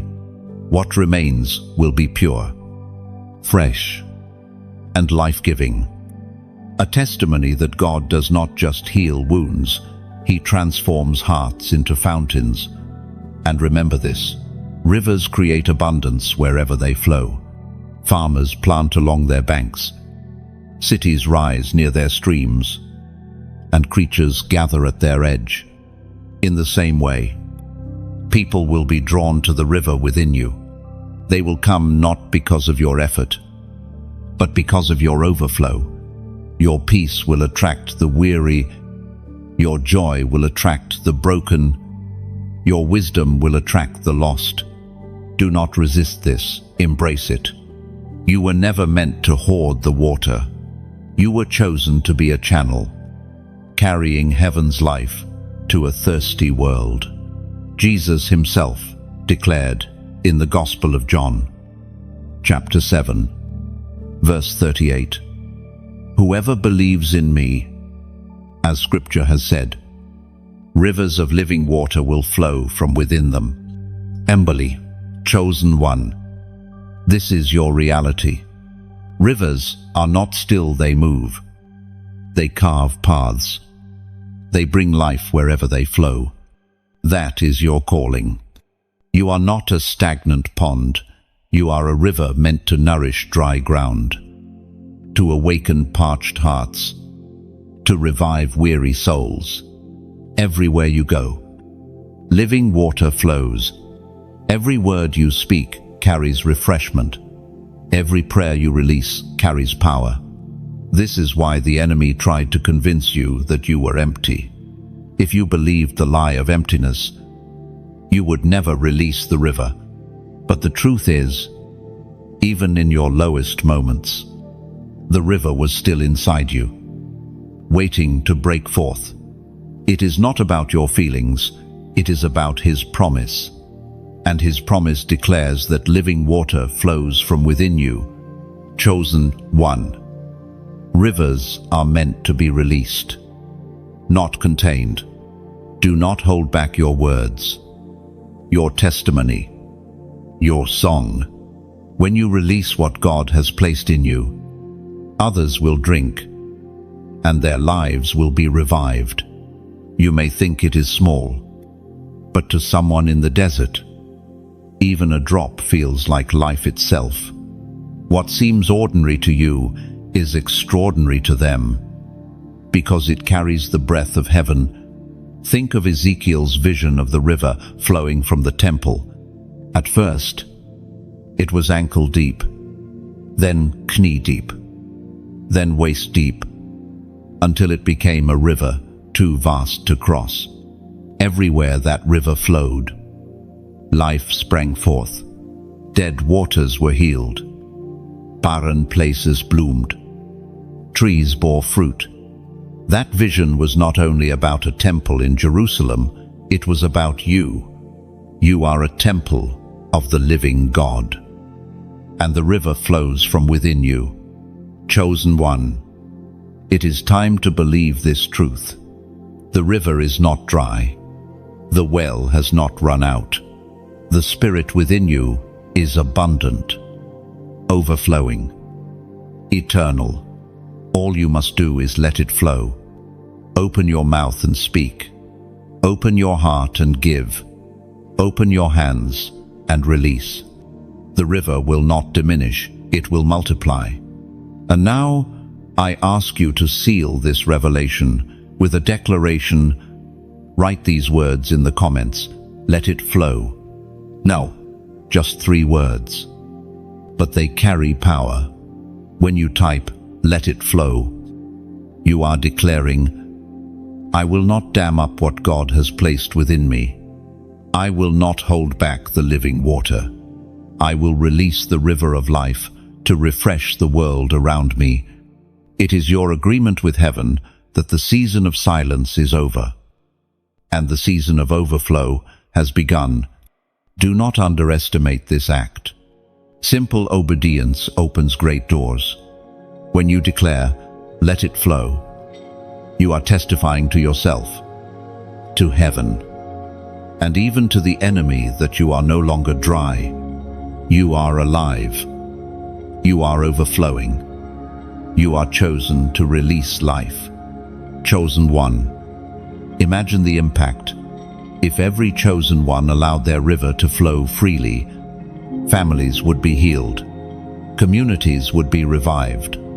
Nations would awaken. The enemy's strategy has always been to block the river, but once you let it flow, no dam of darkness can stop it. So drink deeply. Beloved, let the river within you rise. Speak boldly. Pray fervently. Sing freely. Share generously. For the Spirit within you is not stagnant. It is living. It is moving. It is eternal. And as it flows, it will carry you into new places of purpose, refreshing everything in its path. Chosen one. One of the greatest mysteries of your journey is the timing of God. Again and again, you have wondered why certain doors did not open when you expected, why opportunities slipped through your fingers, why answers seemed delayed. You prayed. You believed. You prepared. Yet heaven seemed silent. At times, the delay felt like denial. You asked, Lord, have you forgotten me? Have you changed your mind about my destiny? But today, let this truth sink deep. Delay is not denial. The purposes of God are not rushed. They unfold with precision, aligned perfectly with His design. To your eyes, it may look like slowness, but to heaven, it is strategy. God does not withhold to punish you. He withholds to prepare you. He does not delay to frustrate you. He delays to protect you. Every pause has been intentional. Every waiting season, purposeful. Every delay, a shield in disguise. Chosen one. Think of a seed buried beneath the soil. For weeks, perhaps months, nothing seems to happen. The ground looks unchanged, silent, empty. Yet beneath the surface, roots are spreading. Strength is forming. Life is preparing to break through. That is your waiting season. What looked like nothing was, in truth, everything. Heaven was establishing unseen foundations so that when your moment of breakthrough comes, you will not simply sprout, you will stand firm, bearing fruit that lasts. Delay is like the careful rhythm of seasons. No farmer despairs when winter lingers, because he knows spring must arrive in its time. No mother despises the months of pregnancy, because she knows a child is forming within. And so too, you must understand, your delay has been gestation. Something holy was developing, hidden from sight, until the appointed time of birth. When that time arrives, no power can hinder it, and the fruit will be undeniable. Chosen one. Do not confuse heaven's silence with absence. Sometimes the conductor lowers his hand, and the orchestra grows still, not because the music is finished, but because the next movement requires perfect timing. Your life is that symphony. The pauses have not been endings, but preparations for a greater crescendo. Soon, what felt like silence will erupt into song, and when the music of your destiny swells, you will understand why the waiting was essential, why the pauses were holy, and why the delay was never denial. The ancient words recorded in the book of Ecclesiastes, chapter 3, verse 1 declare, "There is a time for everything, and a season for every activity under the heavens." Oh, chosen one, this verse is more than poetry. It is a map. It reveals that every season of your life has been timed, measured, and orchestrated by the hand of God. The doors that closed were not accidents, they were divine interventions. The relationships that ended were not oversights, they were alignments. The opportunities withheld were not losses, they were delays designed to position you for something greater. Think of Joseph. If he had left prison a year earlier, he would not have been in Pharaoh's court at the appointed moment to interpret the dream that saved nations. Think of Esther. If she had entered the palace at the wrong time, she would not have been queen in the exact season her people needed her. Think of Jesus. If he had revealed himself before the appointed hour, the cross would not have fulfilled prophecy in its perfect design. Timing matters, and heaven's timing is flawless. Chosen one.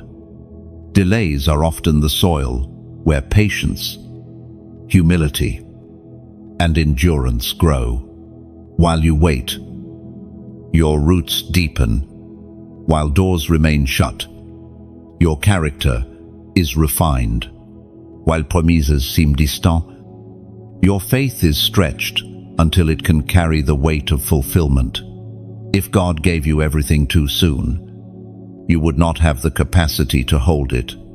The waiting is not punishment, it is preparation. In your waiting, heaven has been teaching you to trust what you cannot see. You learned to pray when nothing changed, to believe when evidence was absent, to hope when circumstances screamed otherwise. These lessons are treasures, shaping you into someone who can steward blessings without pride and endure trials without despair. Chosen one. The delay has also protected you from counterfeits. Some doors that seemed attractive would have led you into destruction. Some people you longed for would have drained your spirit. Some opportunities you pursued would have distracted you from destiny. You cried when they slipped away, but heaven rejoiced, because God spared you from what you could not yet discern. Waiting has not been easy, but it has been holy. It has been the furnace where trust was purified, where pride was burned away, where dependence shifted from people to God. And though you resented it at times, one day you will thank God for every delay, because you will see how each pause led you closer to the perfect place, the perfect people, the perfect timing. Chosen one. You are stepping into a season where delays will make sense. What once felt wasted will be revealed as preparation.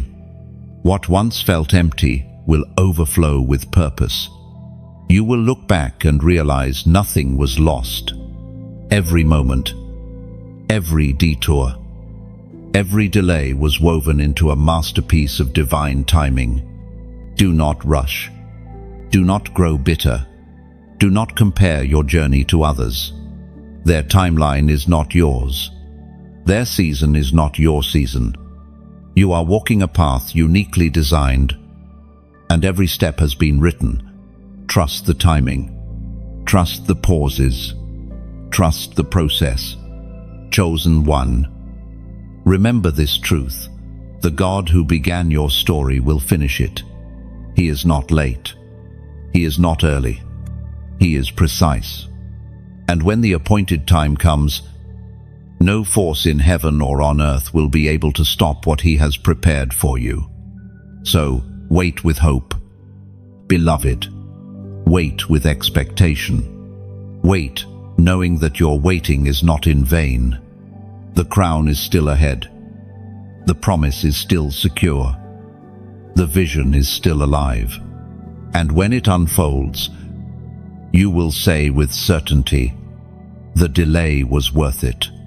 Chosen one, peace is one of the greatest treasures heaven has placed within you. It is not fragile. Though at times you have felt it slipping through your fingers, it is not circumstantial. Though storms have tried to shake it, true peace is not the absence of conflict. It is the presence of God in the middle of conflict. You have discovered this in the hardest seasons of your journey. When nothing outside you made sense, but something inside whispered, "Be still." There were nights when fear sought to suffocate you, when anxiety pressed down like a weight, when your thoughts raced faster than your breath. In those moments, you cried out, longing for relief. And those circumstances did not always change. You found a strange calm wrapping around your heart. That calm was not weakness, it was peace. It was the Spirit guarding your soul, reminding you that even if everything falls apart, you are still held. Scripture says in the Gospel of John, chapter 14, verse 27, "Peace I leave with you, my peace I give you. I do not give to you as the world gives. Do not let your hearts be troubled, and do not be afraid." Oh, chosen one, this promise is your anchor. The peace of Christ is not temporary like the world's comfort. It is eternal, unshakable, immune to storms. The world offers distraction, denial, or escape, but heaven offers presence. His presence, and when his peace enters, fear must leave, anxiety must bow, despair must fade. Think of Jesus asleep in the boat during the storm. Waves crashed, wind howled, disciples panicked, yet he rested. That was not ignorance, it was authority. His peace came not from ignoring the storm, but from knowing who held the sea. When he spoke, "Peace, be still," the storm obeyed. And the same peace he carried now lives within you. Chosen one, peace is your inheritance. It is not a fragile gift that must be guarded by perfect circumstances. It is a fortress built inside your spirit. Even when your mind wrestles, your spirit can rest. Even when your body trembles, your soul can be still. You are not called to be a prisoner of fear. You are called to be a carrier of peace. This is why the enemy has tried to rob you of it. If he can keep you restless, he can distract you. If he can fill you with anxiety, he can weaken your focus. If he can drown you in fear, he can dim your light. But his strategy is broken, because the peace of God is not something he can touch. It is eternal, sealed, guarded by the presence of Christ himself. Chosen one, peace does not mean storms will disappear. It means storms will not control you. It does not mean battles will vanish. It means battles will not consume you. It does not mean pain will cease. It means pain will not define you. Peace is not the absence of fire. It is the cool assurance that even in the fire, you will not burn. Think of Daniel in the lion's den, surrounded by threats, yet calm. Think of Shadrach, Meshach, and Abednego in the furnace, flames all around, yet no panics. Why? Because peace was with them, not because danger was absent. but because God was present, and so it is with you. Chosen one, practice peace daily. Do not wait for storms to come to seek it, tend it in every moment. Pray not only when you are desperate, but also when you are at rest. Worship not only when you feel broken, but also when you feel whole. The more you cultivate peace in stillness, the stronger it stands in storms. Peace is a shield. It guards your heart from the fiery arrows of fear. It guards your mind from the whispers of despair. It guards your steps from stumbling into panic. Every time you choose peace, you are choosing faith. Every time you rest in Him, you are declaring, I trust God more than I fear the storm. Chosen one. Your peace is not just for you, it is for others. People will be drawn to you because of the calm you carry. In a world spinning with fear, you will be an anchor. In a generation drowning in anxiety, you will be a refuge. In conversations filled with chaos, your words will drip peace, and through you, others will find rest. Do not despise the battles that trained you in peace. They were your classroom. Each storm that tried to break you taught you how to be still. Each night of anxiety taught you how to cling to His presence. Each wave that crashed against you deepened your anchor. And now, because of what you endured, you carry peace not as theory, but as testimony. Chosen one. One day, you will stand before others, telling your story, and they will marvel, asking, how did you survive? How did you stay calm? How did you keep going? And your answer will not be, I was strong. It will be, peace carried me. The Prince of Peace never left me. That testimony will become their lifeline. Lift your head. Beloved, breathe deeply. Let the peace of Christ settle over you like a mantle. Refuse to let fear dictate your choices, or anxiety rule your nights. You are chosen, not for panic, but for peace. Not for fear, but for faith. Not for chaos, but for calm. And when storms rise again, and they will remember who is in your boat. Remember who calms seas. Remember who whispered, peace.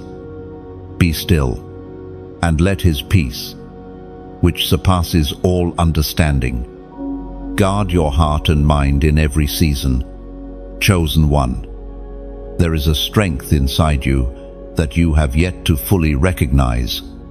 Others may see glimpses of it, but even you underestimate what heaven has placed within you. The battles you have fought, the storms you have endured, the nights you have survived, they were not random trials.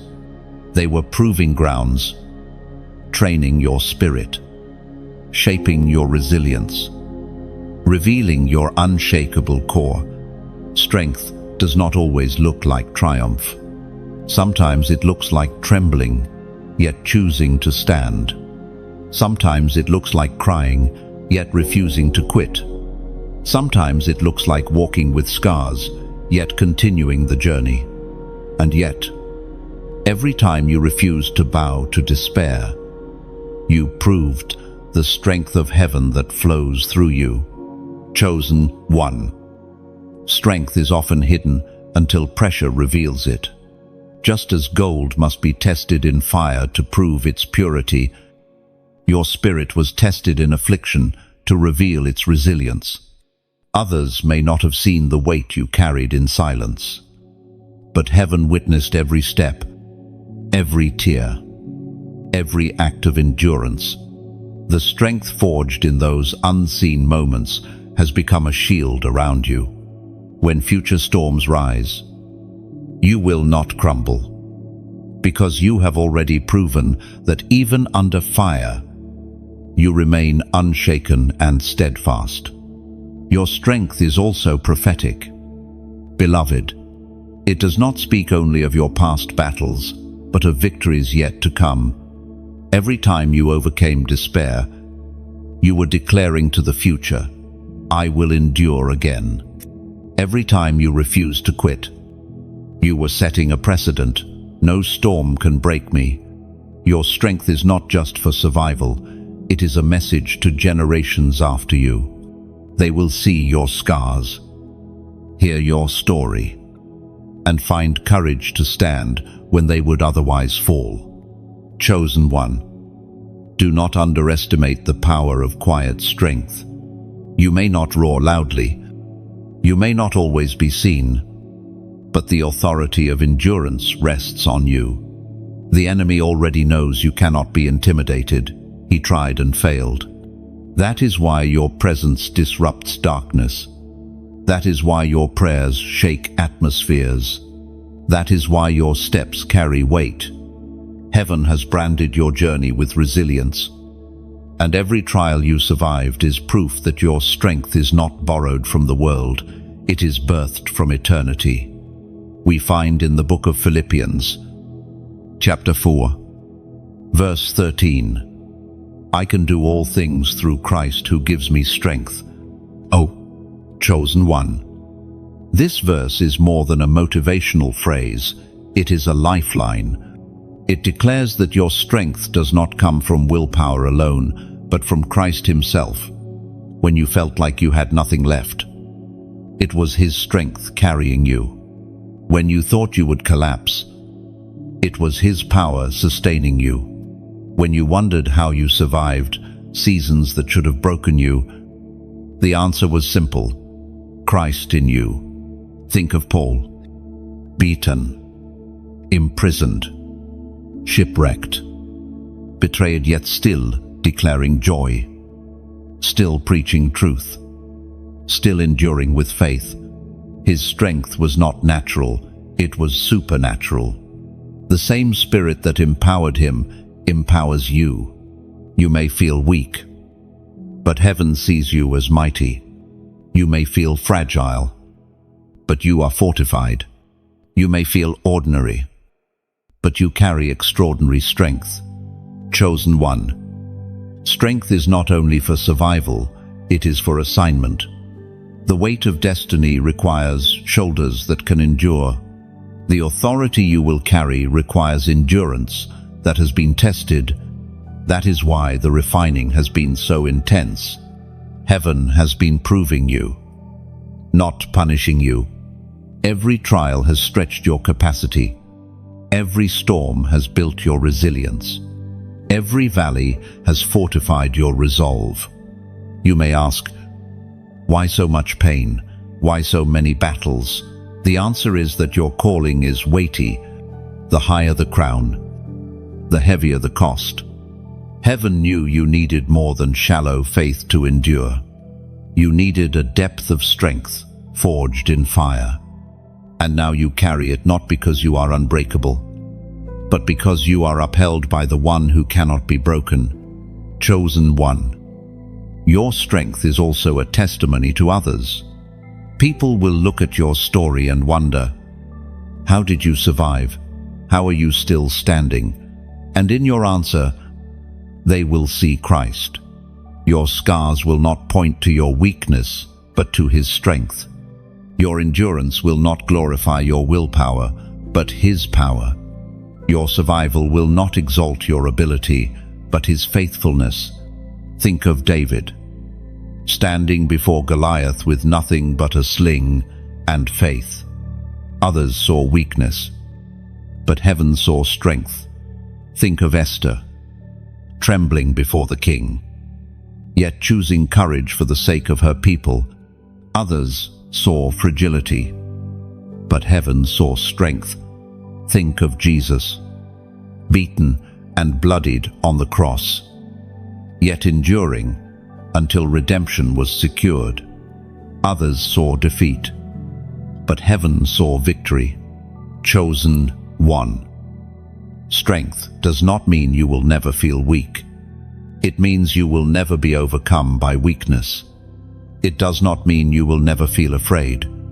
It means fear will not dictate your choices. It does not mean you will never cry. It means tears will not end your story. Strength is not the absence of struggle, it is the presence of resilience. Lift your head. Beloved, recognize the strength within you. Do not dismiss it. Do not belittle it. It has carried you this far, and it will carry you further still. Greater battles may come, but greater strength is already within you. He who sustained you in the past will sustain you again. Chosen one, hear this truth. You are stronger than you think, not because of who you are in yourself, but because of who you carry within you. Christ is your strength, your shield, your fortress, your power, and as long as He lives in you, you are unshakable. So walk boldly, speak confidently, live courageously, for your strength is not fleeting, it is eternal. And through Christ, there is nothing you cannot endure, nothing you cannot overcome, nothing you cannot accomplish. Chosen one, you have reached the end of this journey, yet it is not truly the end. It is the threshold of a greater beginning. Every word you have heard, every truth you have embraced, every whisper that has pierced your soul has been pointing you here to the realization that you are not ordinary, not accidental, not forgotten. You are chosen, and chosen ones do not simply survive history, they shape it. Your life has been a series of battles, some seen, many unseen. You have carried burdens that would have crushed others. You have endured storms that would have silenced weaker voices. You have walked valleys so deep that only heaven's light could guide you through. And still, you stand, not because of your own strength, but because of the hand that has never left you, the voice that has never stopped calling, the spirit that has never ceased dwelling within you. Chosen one, this is your reality. You are marked by eternity. Every tear has been counted. Every prayer has been stored. Every step has been measured. Nothing has been wasted. Even the seasons that seemed barren. Even the nights that felt endless. Even the delays that tested your patience, all have been woven into a tapestry of glory. The pattern may not have made sense in the moment, but from heaven's perspective, it is radiant. The prophet Isaiah wrote, chapter 60, verse 1, Arise, shine, for your light has come, and the glory of the Lord rises upon you. This is your call. Beloved, you have hidden long enough. You have wrestled long enough. You have questioned long enough. Now is the time to arise. Not timidly, not hesitantly, but boldly, because the light of God rests upon you. It is not your own light, it is His. And because it is His, it cannot be extinguished, diminished, or ignored. Chosen one, your struggles were never meant to bury you, they were meant to build you. The rejection refined your identity. The loneliness deepened your intimacy. The wilderness forged your endurance. The scars became your testimony. The delays taught you trust. The storms anchored your peace. Every chapter has been necessary, because every chapter prepared you for the glory that now rests on you. Do not shrink back from this truth.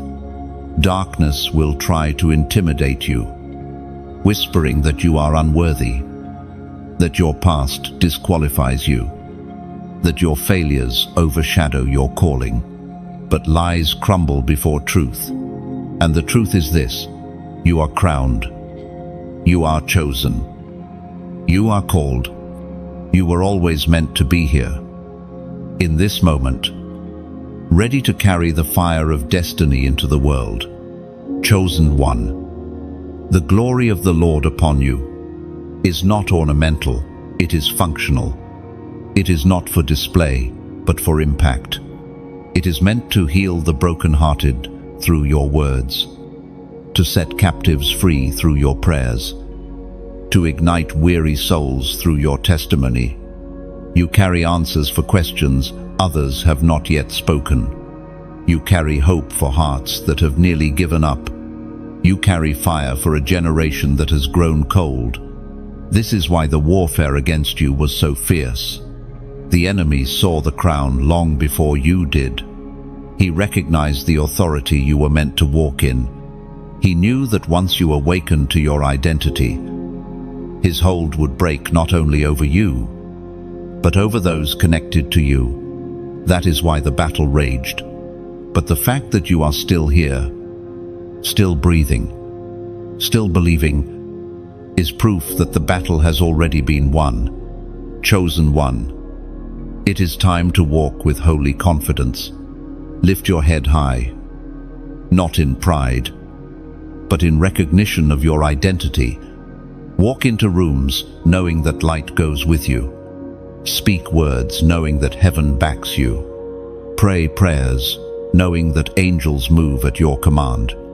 Do not diminish yourself to make others comfortable. Do not silence your voice to avoid offense.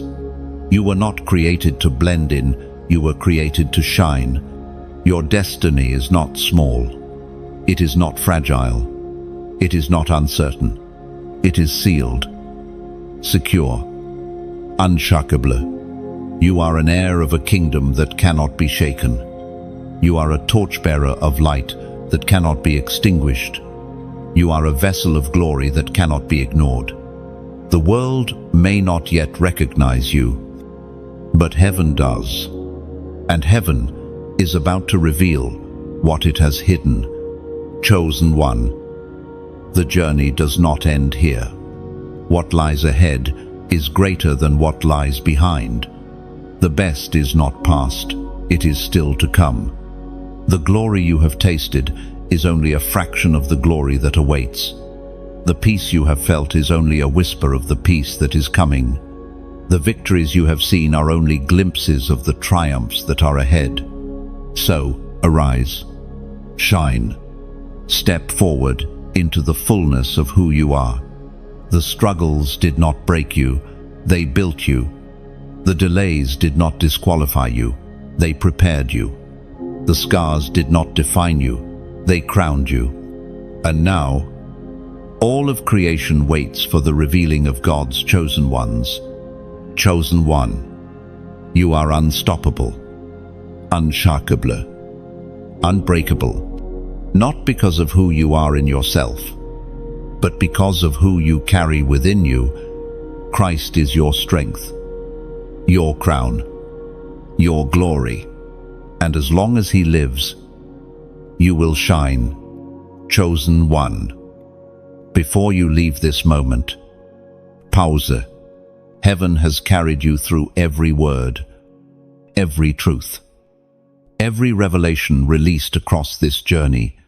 You are not here by accident. You are not scrolling by chance. The same God who chose you before the foundation of the world has now reminded you through storms, scars, and silence that you are crowned, anointed, and unstoppable. But this journey does not end with words on a page or echoes in your heart. It continues in what you choose to do next. You have been stirred. You have been strengthened. You have been reminded of your eternal identity. And now, beloved, it is time to act. This message was not crafted for entertainment. It was given as a lifeline, a trumpet call to awaken you fully into who you are. And I believe it has spoken to the depths of your soul. If it has, then I ask you to respond in a way that multiplies the impact, like this message, not for vanity, but so it can rise higher in visibility and reach other chosen ones who are still in darkness. who are still questioning their worth, who are still on the edge of giving up. Your simple act of pressing like becomes a spark that lights the way for someone else to find hope. Share this message because someone in your circle is waiting for confirmation, waiting for encouragement, waiting to know they too are chosen. You may not realize it, but the post you share could arrive in the exact hour someone is crying, "Lord, speak to me." And through your obedience, heaven will answer their prayer. Comment on this message. Leave behind your declaration of faith. It can be as simple as, "I receive this," or "I am chosen." These words are not only for you, they will also strengthen others who read them. Your comment becomes a testimony, reminding someone else that they are not alone, that there is a family of chosen ones rising together. Subscribe if you have not yet, because this is not the end of Revelation, it is only the beginning. More words, more encouragement, more fire is waiting. Subscribing is not about following a page, it is about staying connected to a stream of truth that will continue to build your spirit. Week after week, moment after moment, chosen one. Understand this clearly. When you like, share, comment, or subscribe, you are not performing empty actions, you are taking prophetic steps. You are multiplying light in a world filled with shadows. You are helping the voice of heaven echo farther and reach deeper. You are aligning yourself not only to receive, but also to give. Not only to be changed, but to become a vessel of change. So, let this be your final act in this journey. Respond with faith. Do not leave in silence. Do not walk away without planting a seed. Let heaven see your obedience. Let others hear your declaration. Let the world know that you have heard the call, embraced the crown, and stepped into your destiny. Chosen one. You are more than a reader. You are a flame bearer, a truth carrier, a world changer. And when you respond, you are not just affirming your identity, you are releasing light for others to discover theirs.